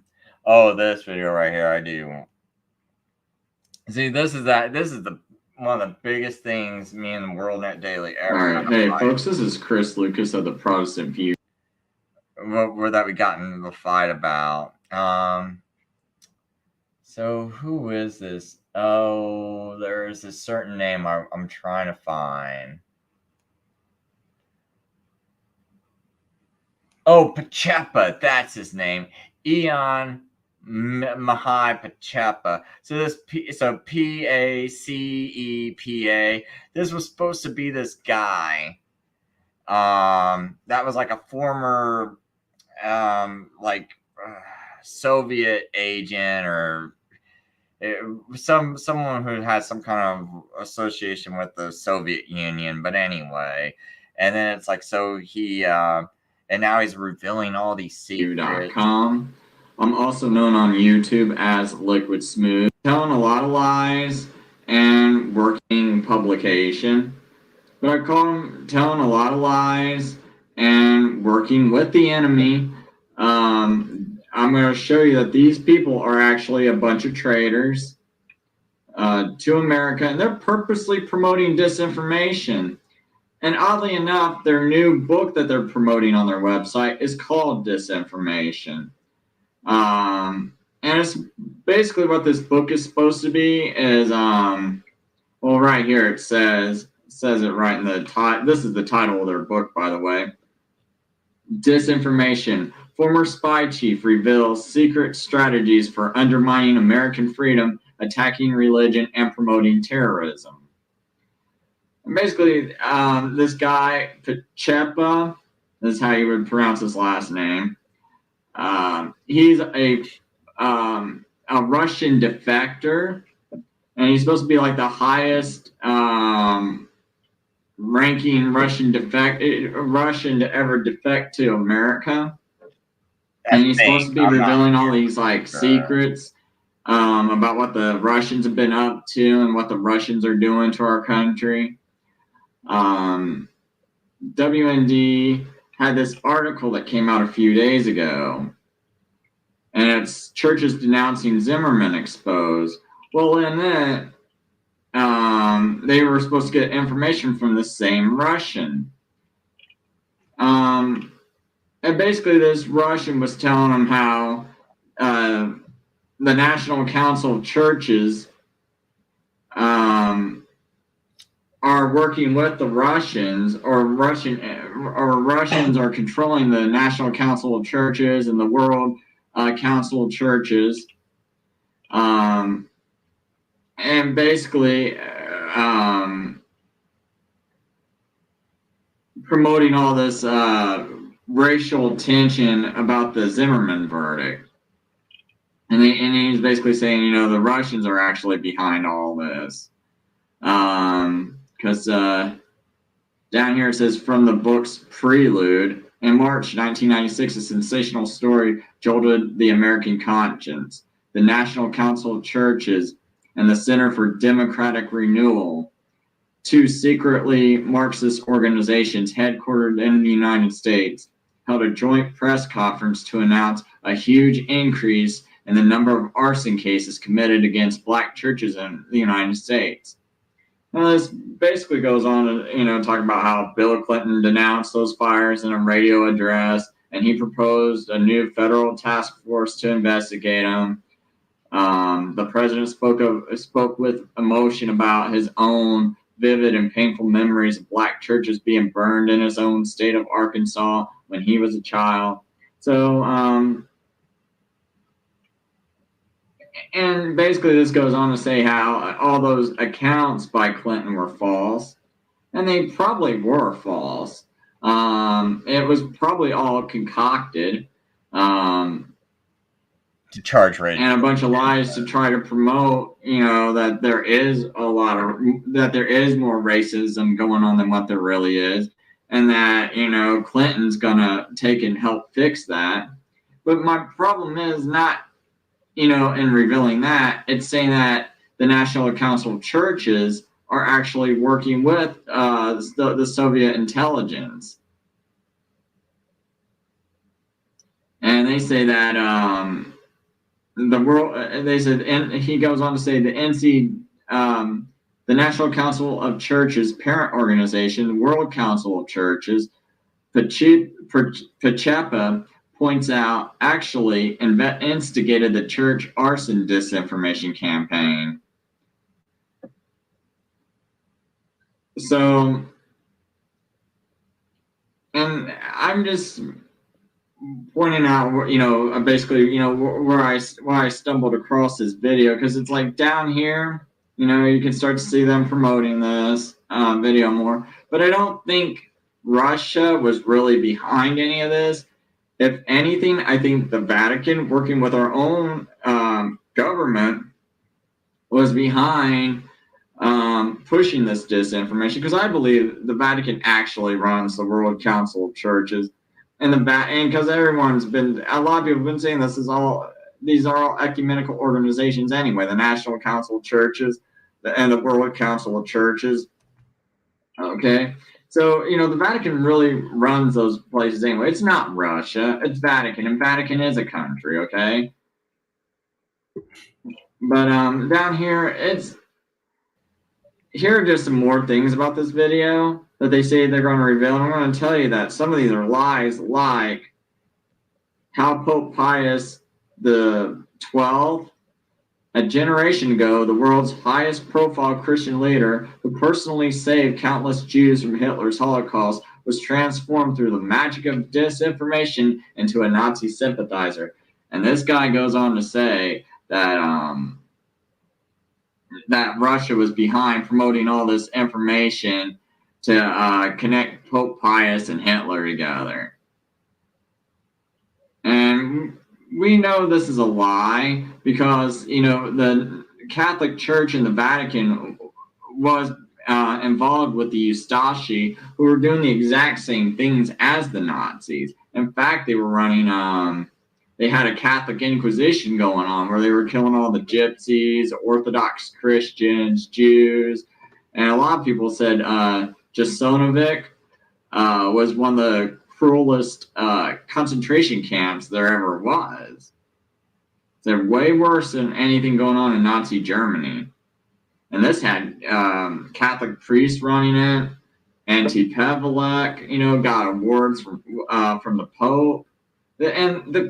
And for anyone to say that the Catholic Church did not know this was going on, everyone knows, or most people know, that the Catholic Church has one of the best intelligence gathering mechanisms in the world, because you got Catholics everywhere. You don't have just, are you sure you don't have just one of them that's going to reveal something about something going on?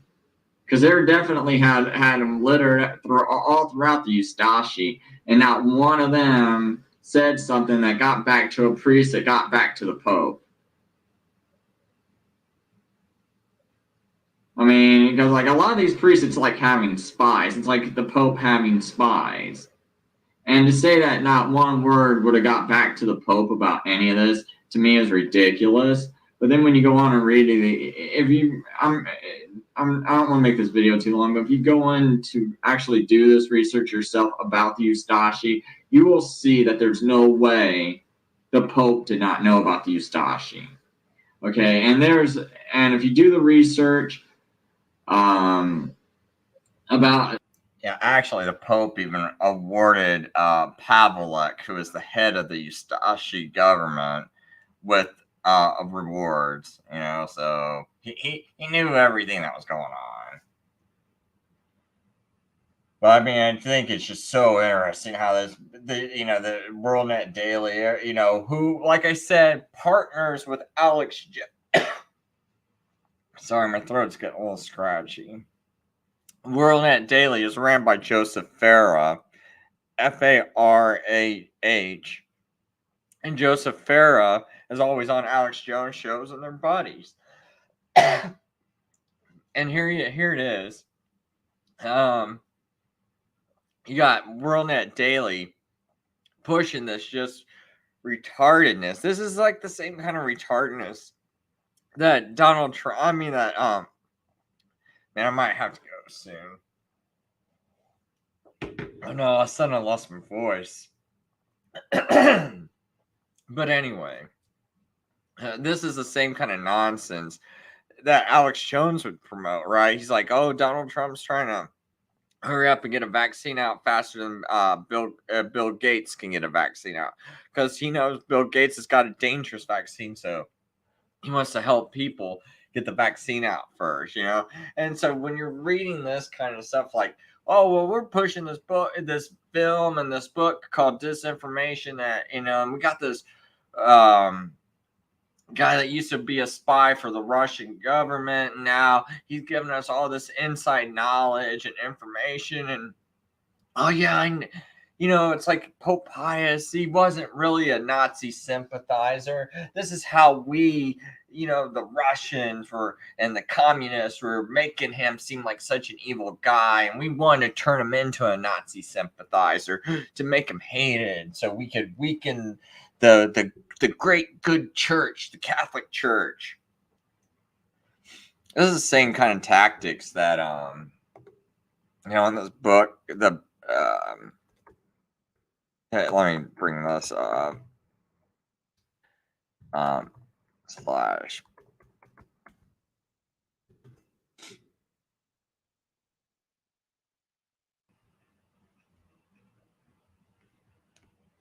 Oh, why won't that show up?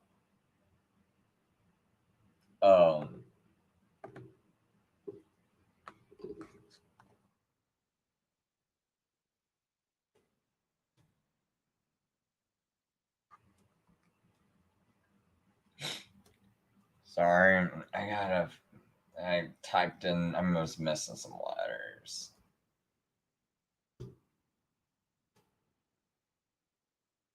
Historicism slash. Should have been that. Oh boy.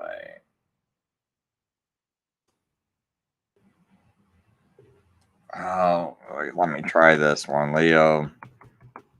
Amen. Protocols of Zion.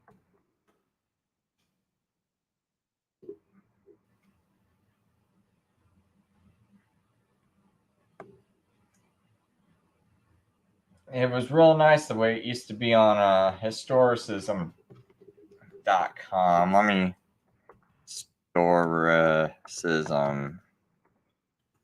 Maybe it would be historicism.org. Maybe that's why I'm getting it wrong. Maybe it's an org or not a com.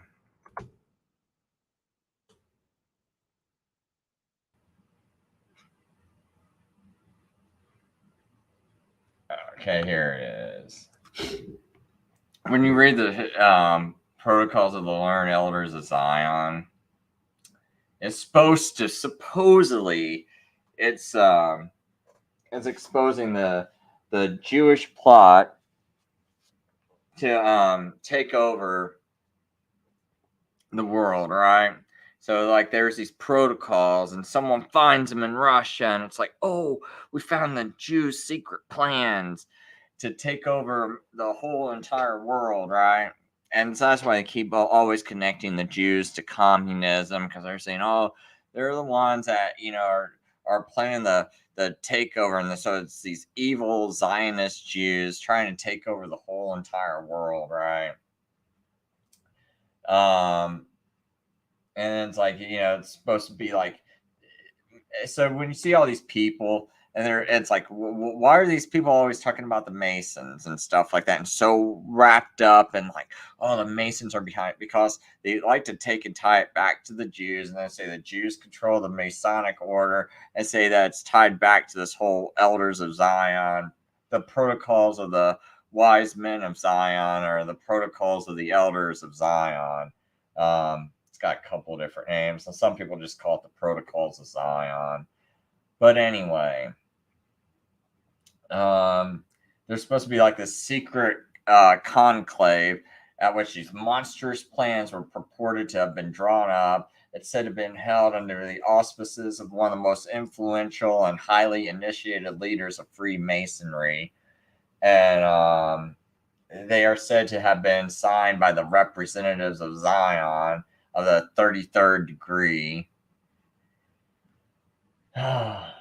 So, you know, they basically try to make it sound like no one could ever be as evil and as satanic as these Judaic Messianic Elders of Zion. I'm definitely going to have to go pretty soon, because I'm just losing my voice. But basically, this Bolshevist program that followed the assassination of the Tsar of Russia is said to be organized by these Elders of Zion, right? These people that promote these so-called evil Jews, right? And anyway, what I want to go on to show you is, so this is some stuff from this document, right? And you're going to be able to tell right away, Jews probably did not write this. So I'm reading some of the Protocols of the Learned Elders of Zion. It says, as long as there remains among the Gentiles any moral conception of social order, and until all faith, patriotism, and dignity are uprooted, our reign over the world shall not come. We have still a long way to go before we can overthrow our main opponent, the Catholic Church. So this is why, when they're like, oh, we got to have the Catholics run our CIA.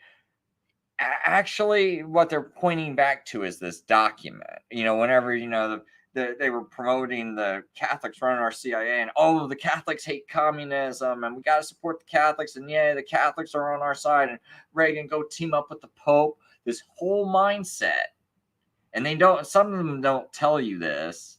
They never. In fact, they don't really. They're not open about this. But it all goes back to this whole thing about like, yeah, we're you know, those.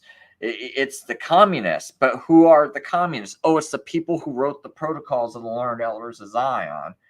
And why is the Catholic Church the main enemy? Well, it says so right in the Protocols. We have still a long way to go before we can overthrow our main opponent, the Catholic Church. So why is the Catholic Church the main opponent? It says we must always bear in mind that the Catholic Church is the only institution which has stood, which will, as long as it remains in existence, stand in our way. The Catholic Church, with her methodical work and her edifying and moral teachings, will always keep her children in such a state of mind to make them too self-respecting to yield to our domination and to bow before our future King of Israel.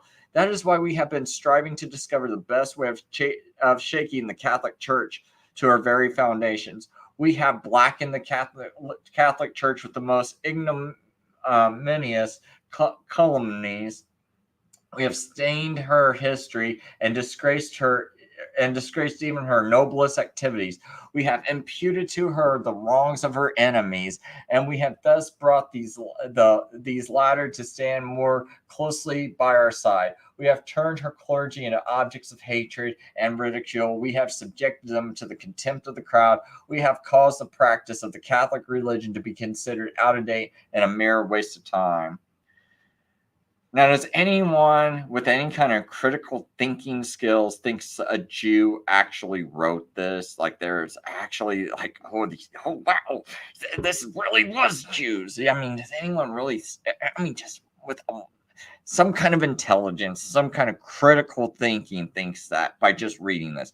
You know what? This just jumps out at me is that a Catholic probably wrote this, and that this is all some kind of like thing that they're going to plant, and that they planted in Russia. Now they're saying the Jews ran it. That way, when they overthrow the Tsar of Russia, which the Catholic Church has long hated, when they finally overthrow the Tsar, guess who's the finger gets pointed at? Oh, those evil Jews that overthrew Russia and overthrew the government, and now they're the communists, and now they're the ones that are actually running Russia, running all of communism. And so, but then you get back to this whole thing about, this disinformation movie, right? And then see, it's like, oh, well, who's really doing all this? And how Christianity and Judaism has been have been targeted for constant denigration and defamation through an ongoing campaign of disinformation. But I really think this one right here, Pope Pius. So they're basically going to say all these communists and all this stuff, all tied, or Marxist groups or whatever, are all tied back into what that communist movie and movement going on in Russia, and that's trying to take over America and help all the illegals get across here. And it's like it's kind of all linked back to that whole view, basically. So it's going to go on to say, one of the many triumphs of our Freemasonry is that those Gentiles who have become members of our lodges should never suspect that we are using them to build their own jails, upon whose terrace we shall erect the throne of our universal King of Israel. And so it kind of plays up into that futurism mindset too, that future 70th week. And so it really, and the Jesuits created futurism. And you can just, even Clarence Larkins admits it in his book, Dispensational Truth, that, preterism, mainly the full preterism and the futurism were created to take the eyes off the Pope, because the Pope was being called Antichrist.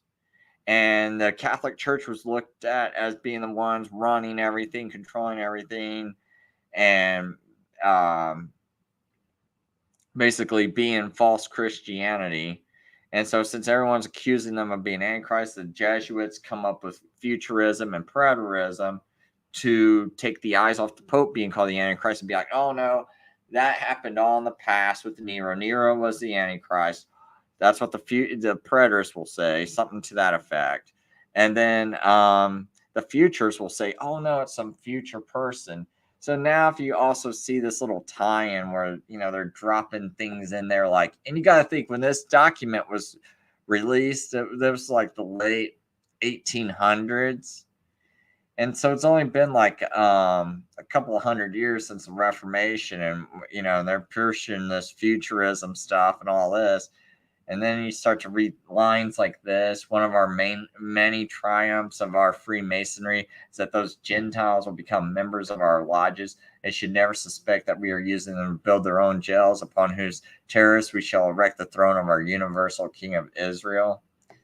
And so you got to think, well, if the real Messiah is Jesus, then what would they be trying to do? So naturally, a futurist is going to be like, oh, that must be this. That might be the Antichrist, right? So it kind of all plays in together. And so the Catholic Church is creating this document and saying it's, oh, look at what these Jews in Russia, we found their evil secret plans, and now they're revealed, and now we're going to start printing them and let the whole world know what their real plans are.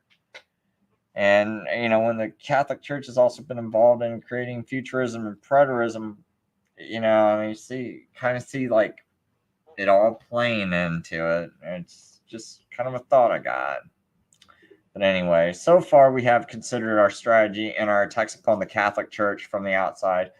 Let us now explain how we have gone further in our work to hasten to ruin the Catholic Church, which is like controlling everything, got everyone bowing to the world, to the Catholic Church. Every religion is in this one world religion movement with the Pope at its head. So are they really ruining it? Who's coming across the border without any issues? South of the border, a bunch of Roman Catholics, right? So they're nothing's happening, nothing's being ruined.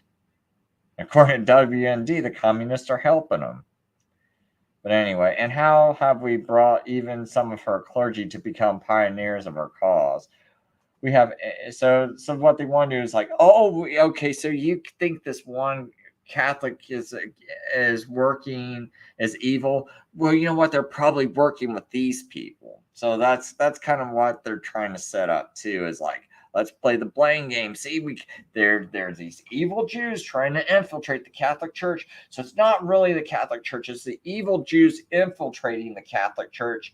And they're really the ones, they're really the ones, they're the ones that are Mystery Babylon. They're the ones who are the great whore, not the Catholic Church. They're infiltrating us. That's the whole system of it all and why they're doing this. It's like, no, it's not us. We're the good ones. Because to me, the real enemy would be the Protestants who just got, who were trying to build America and trying to break the chains of the Catholic Church. That would seem to be your real enemy you should go after. Why don't you make sure you crush Protestantism? Why are you going after the Catholic Church? Everyone knows they're corrupt. Most people know. There's even a lot of Catholics that think they're corrupt, thinks the Pope's corrupt. Still go to the church because they're so brainwashed. But even they can, through some of their brainwashing, they can be like, wow, there's some corrupt stuff, a lot of corrupt stuff going on in here. So it says we have to induce some of our children to join the Catholic body with the explicit intimation that they should work in a still more efficient way for the disintegration of the Catholic Church. We are the fathers of all revolutions, even those which sometimes happen to turn against us. We are the supreme masters of peace and war. We can boast as being the creators of the Reformation. Calvin was one of our children. He was of Jewish descent and was entrusted by Jewish authority and encouraged with Jewish finance to draft a scheme in the Reformation. So they're using this whole Protocols of Zion to say that, it's these Jews, these evil Jews that actually control the Reformation. Calvin was one of the children. And it said Martin Luther yielded to the influence of his Jewish friends, and again, by Jewish authority and with Jewish finance, his plot against the Catholic Church met with success. So people that think this, I really think Jews wrote this.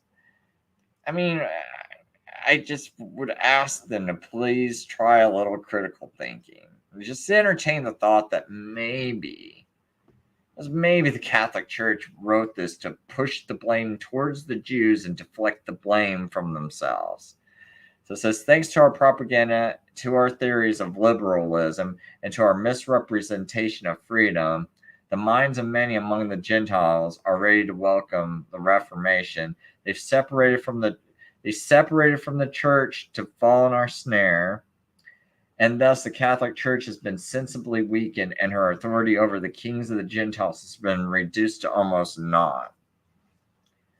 And it goes down to here to say, we are grateful to Protestants for their loyalty to our wishes, although most of them, in sincerity of their faith, are unaware of their loyalty towards us. So this is like so this is a document that many Catholics actually probably believe, but they were not going to admit because they don't want to be called anti-Semitic, right?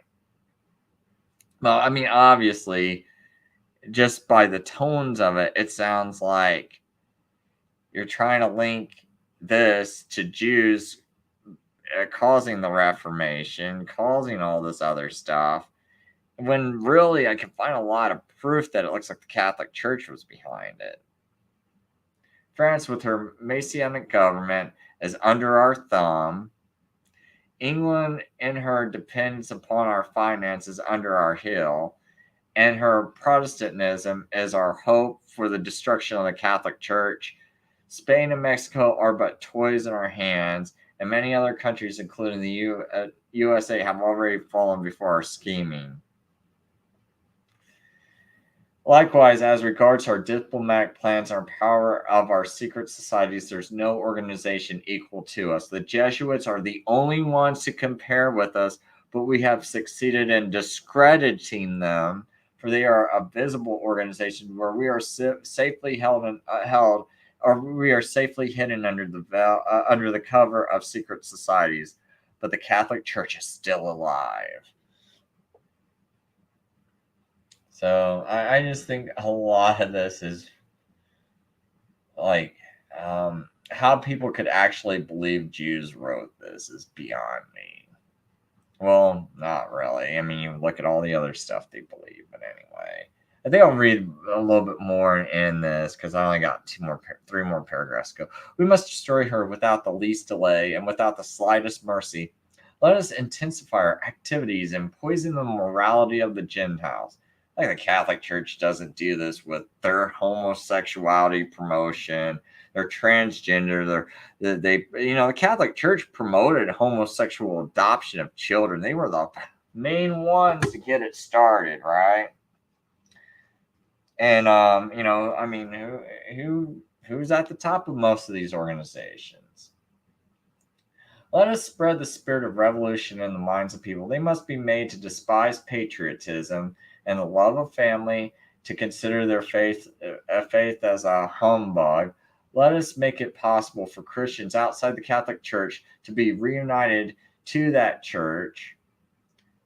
So it's saying like these Jews don't want the Christians outside the Catholic Church to ever be reunited with the church.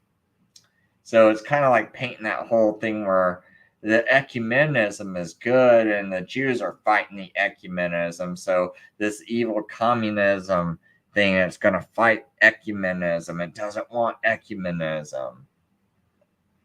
So anyone that's part of it is actually kind of like within this communist realm of thinking, which is really interesting when you see all this all this ties to, making Russia look like such a bad person.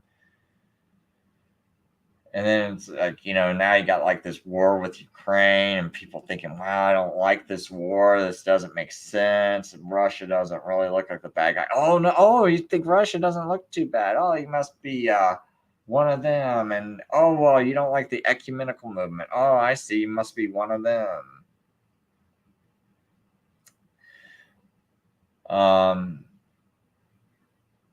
So anyway, they're saying that, that this ecumenical movement is one of the greatest obstructions to their domination.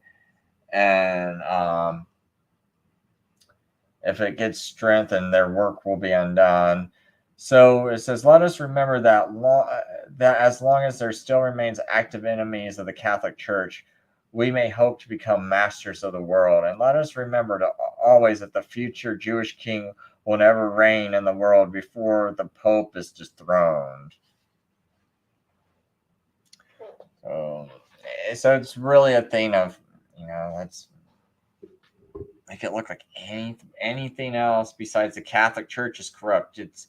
It's those darn Jews. It's not the Catholic Church is good, guys. It's those darn Jews over there.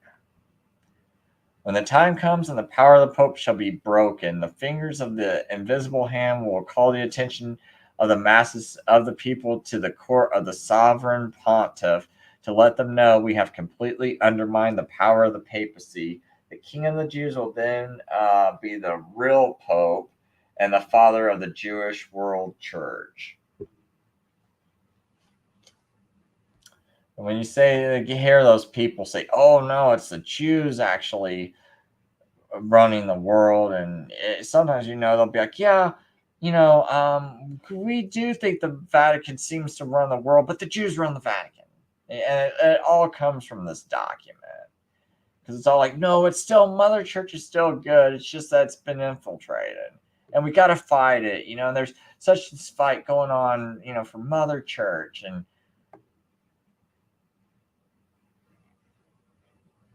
But to me, it's like the Protestants were the ones that were, that were the ones about morality and all this. And they're saying that, it's the Catholic Church, and that's who you got to weaken to end morality. So,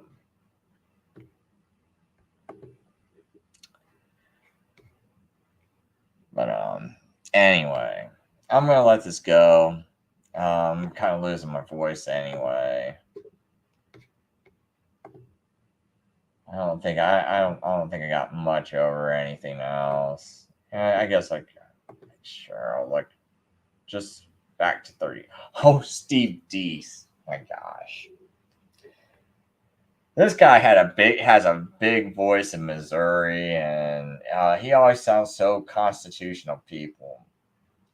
And I always remember that one show where the day before I got on his website, I just found him. I was kind of excited to hear him. I was like, wow, this guy sounds real constitutional. So I left him this little thing, about what I think's going on in the government, and I quote some stuff Abraham Lincoln said, like, this war would have never been possible if it wasn't for the sinister influence of the Jesuits. We owe it to Popery that our land is now reddened with the blood of our most noble sons. And so, and I quoted some things from different books and put, sources and everything, and I posted it on their page. Next thing you know, everything's getting deleted off their page that I post. I'm like, man, why would you do this? Next day, they run a show, and it's almost like, and they pick to start talking about Catholics and about all these Catholic heroes. And it really felt like they knew I was watching, and they wanted to rub it in my face or something. Like, that was a really weird show to listen to. That was real trippy. Because they always make, they'll never even acknowledge I exist. But yet they do these things, man, where it makes me seem like I know you've read everything I just wrote to you. You make me feel like I'm going nuts. And it's like they kind of try to, it's almost like they're trying to, gaslight me. Or, I know he's watching, so we're going to have fun today, We're just going to have a whole show that's gonna go the total opposite of everything he's trying to tell us.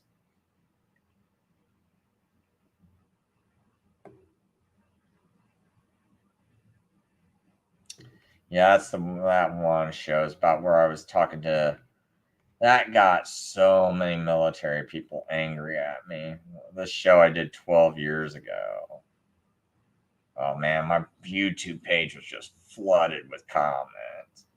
It's like, well, dude, I think it's stupid that you guys couldn't capture a guy alive who's on a kidney dialysis machine. He's 54 years old. How come you can't handcuff a man who is on kidney dialysis? And you're like you're Navy SEALs. Like you're supposed to be the toughest guys in the world, and you cannot take this guy alive.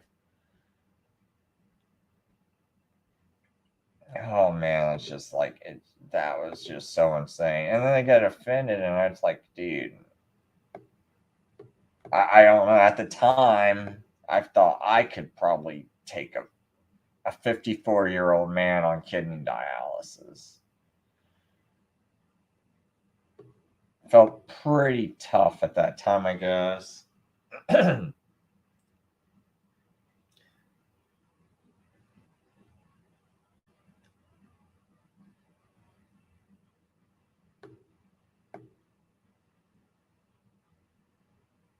Some of these videos are still yeah, that's another thing. I'm like working so hard on this campaign for Ron Paul. I'm like, why aren't you gonna say something about your son endorsing Mitt Romney? This was really June 6, 2012. I was starting to lose my temper in late April, and so by the time June rolls around and I'm seeing this and I'm seeing people still make excuses for him in the campaign, I'm like, dude, if we can all of us who are working on Ron Paul's campaign, like if we all just get together and raise our voice together and call Ron Paul out and tell him this is stupid, he will stop doing stupid things, or else we can just all say we're going to stop working on your campaign. And you don't think he's going to listen, and everyone's like, no, but let's keep making excuses for him.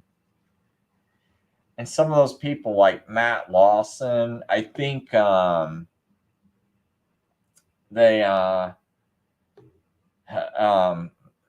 think I actually wonder if they're shills.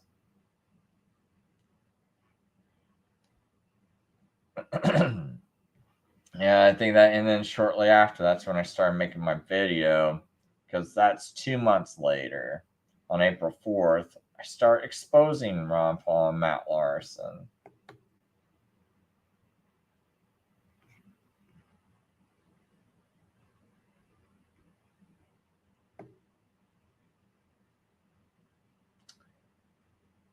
So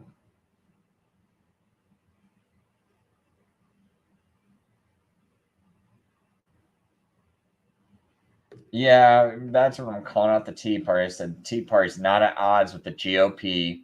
They like to make it appear that way. In Indiana, the Tea Party at the top is Catholic controlled. Vatican runs the party, same way it does the Republican and Democrat parties. Thousands of true patriots and Protestant Christians come to these events, but yet, they get on the radio and they're like, yeah, we got all these people and these are the candidates they want. And then they support these like Catholic and Rhino candidates who none of us, no one ever got to vote for them. But these are the Tea Party endorsed candidates, but who got to vote for these guys?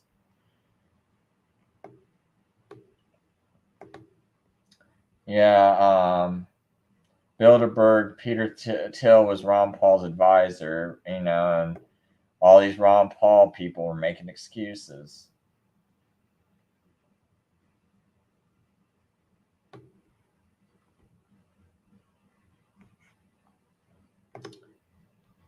Oh, I think I'm going to stop after this page.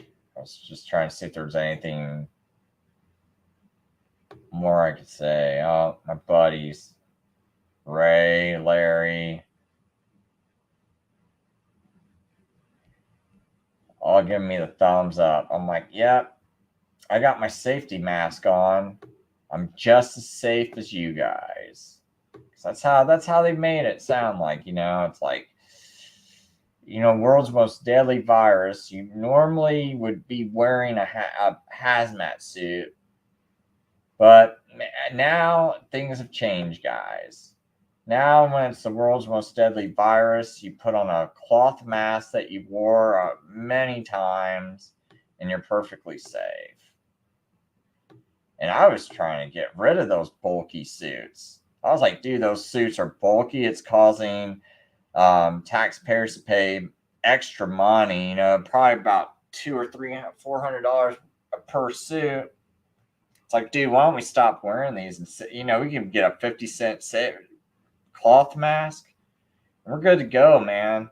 We don't need all that.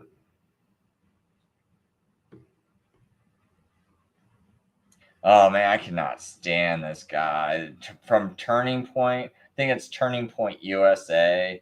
Talking about, yeah, we got all the Patriots, all this government stuff, secret government stuff's going on. Trump's gonna get all these people. And it's like, whatever happened, man? And no one called. Like, see, that's the thing that also drove me nuts. This guy getting like just hundreds of thousands of views. All these same people giving them views are bashing me and just falling for this stupidity, man.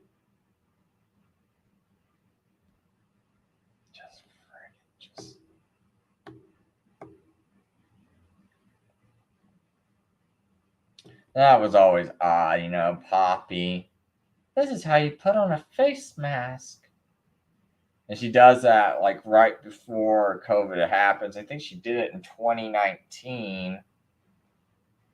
And, you know, suddenly, why are you teaching people how to put on a face mask, Poppy?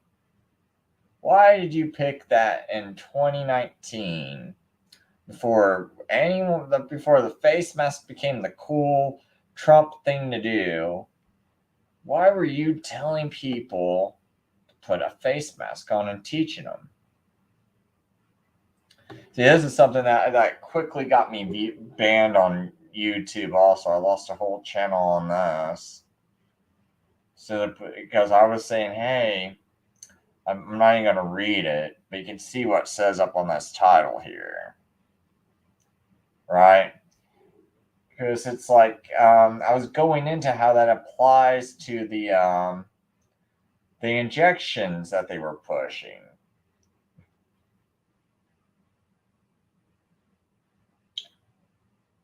Oh yeah, people think BitChute and BrandNewTube are free platforms. They were holding this video right here under review, and then they never even allowed it. So it would say like under review, and people, you see all these people like the biggest names in this anti-COVID, you know, this anti-lockdown movement, all these big names like, good grief. You might see like RFK, what's it? I think it's like some guy, it's like High something. Or you might see Andrew Wakefield. You might see all these names, every single name that you can think of that would go speak at an event or something. All of them get to be on BrandNewTube. And I was even paying to be on BrandNewTube, and they're sitting there holding this video for weeks, and then finally it's like they never even allowed it to be played on BrandNewTube or BitChute.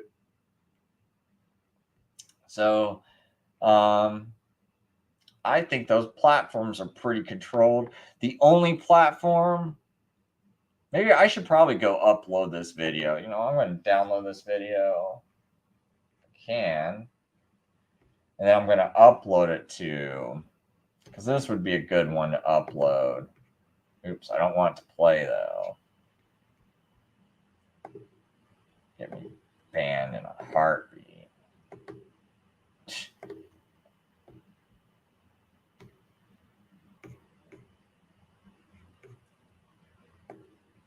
But I do want to. I'll upload this to Rumble just in case no one. Where's the? There we go. I'll go download this one, upload it later. Can't play it. Definitely get banned in seconds. But I was talking about how they're mislabeling products and how they should have been. You get them for so many things. You got to hit these people for so many crimes that no one's bringing up. None. Did Alex Jones ever mention that? Nope. Who mentioned that in the truther community? I still like to know. I made that over 2 years ago, and no one points this out. No one points out how that law could have been used against these people.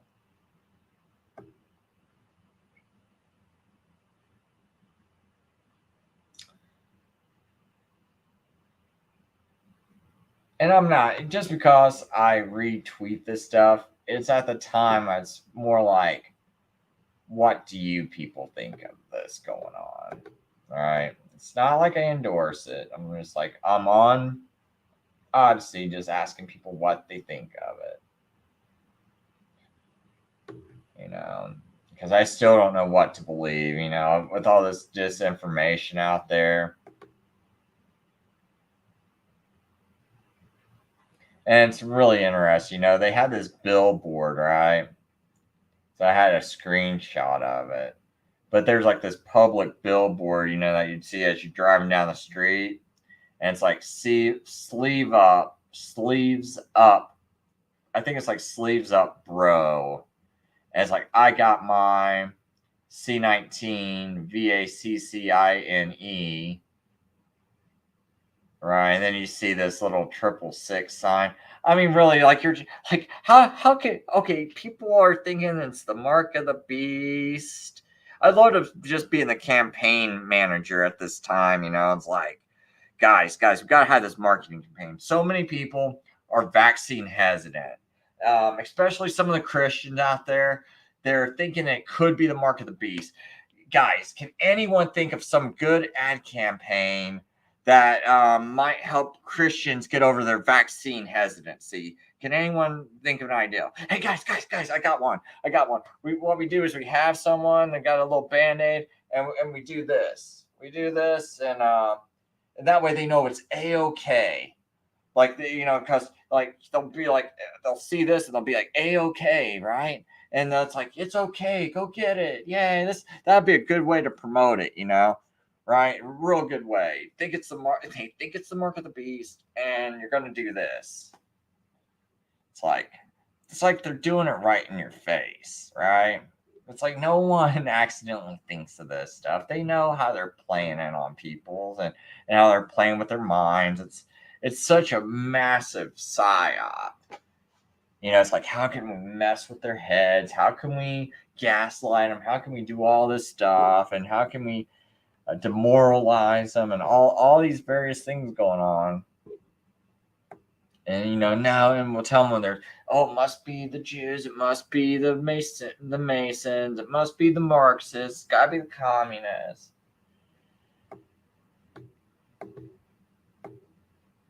And then someone like me, it's like, I say the obvious answer. It's the Vatican. Look at everybody he's meeting. Look at everything he's saying. Oh, that guy's a bigot. But these other people, man, they can make videos about the Jews and make like 100 videos on YouTube and like never get banned. Or BitChute. BitChute's really notorious for it. They can make all the videos about it. That's the reason why I think BitChute, they want to promote that thing. You know, it's like, we want to promote that the Jews are really behind it, then that whole mindset. And it's like, so someone like me is hated. And I knew on Brand New Tube, as soon as I made a video, those people over in Europe are so brainwashed. But even with that, I still had 10,000 people watching my show live at one time. I hated losing my brand new tube audience, but I couldn't do lives on there anymore because I'm fighting the company Brand New Tube every time I'm doing they were doing these odd little things to where I couldn't start my stream on time. So, and they would mess with me. And then if I had, and the only way I could even do a video on Brand New Tube was after several of these weird little attempts to go live, it would finally let me go live, but it wasn't how a normal person should have to do a live video. And you had to do all these weird workarounds. But whenever I uploaded like a video, like I made a 5-minute video, I want to go upload it, and I can't upload it. It says like on hold, being under review every single time. But everyone thinks like, oh, brand new tube. Oh, because this one guy, who is this one? There's this one old man, and he was sometimes on the Richie Allen show, and he would come on there, and he was always like this old man who's like an old doctor, and I can't think of his name, but they'd let him be all over there.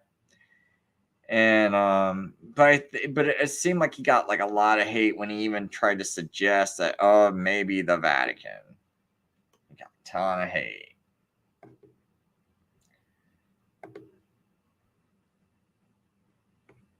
I couldn't get on. I don't even think I could get on HugeTube either.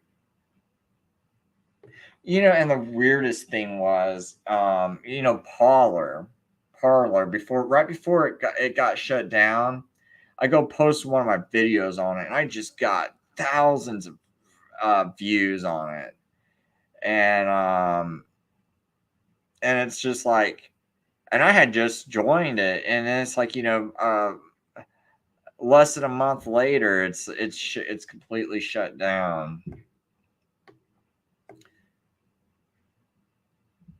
But it's like they just, once you had people going on Parler talking about any truth, because of the way it was ran, they had to shut it down.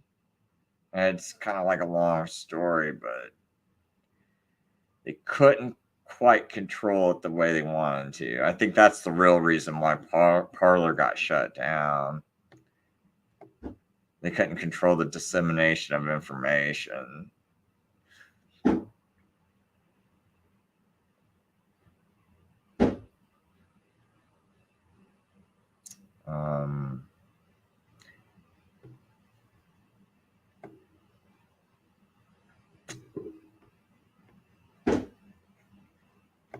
Okay, I better go.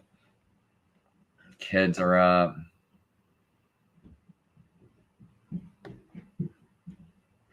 Yeah, I mean, this one was real interesting, man. Eric77 did. General Holdridge, so he's like a brigadier general, wished to have the Vatican and its agents classified as subversives in the USA. So he wrote this letter to Dwight Eisenhower back in January of 1959. He writes this letter, and it's called The Pope's Commandos. And it's a letter about everything that the Vatican's doing.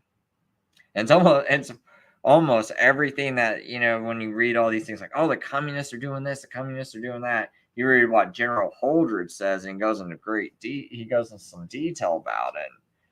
So actually, the Vatican, whatever happened to that? What other comments were ever said about it?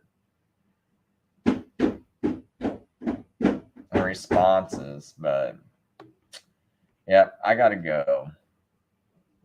Oh, this one was good. This one, as much as I don't like Anomaly, this one, pretty good. I just don't like him because he's kind of brainwashed too, it's like Trump was finally asked about the vaccine. Not gonna play that part.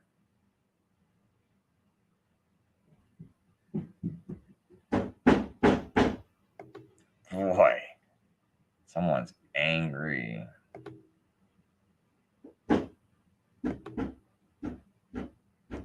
Well, I wanted to play this little part, but can't. So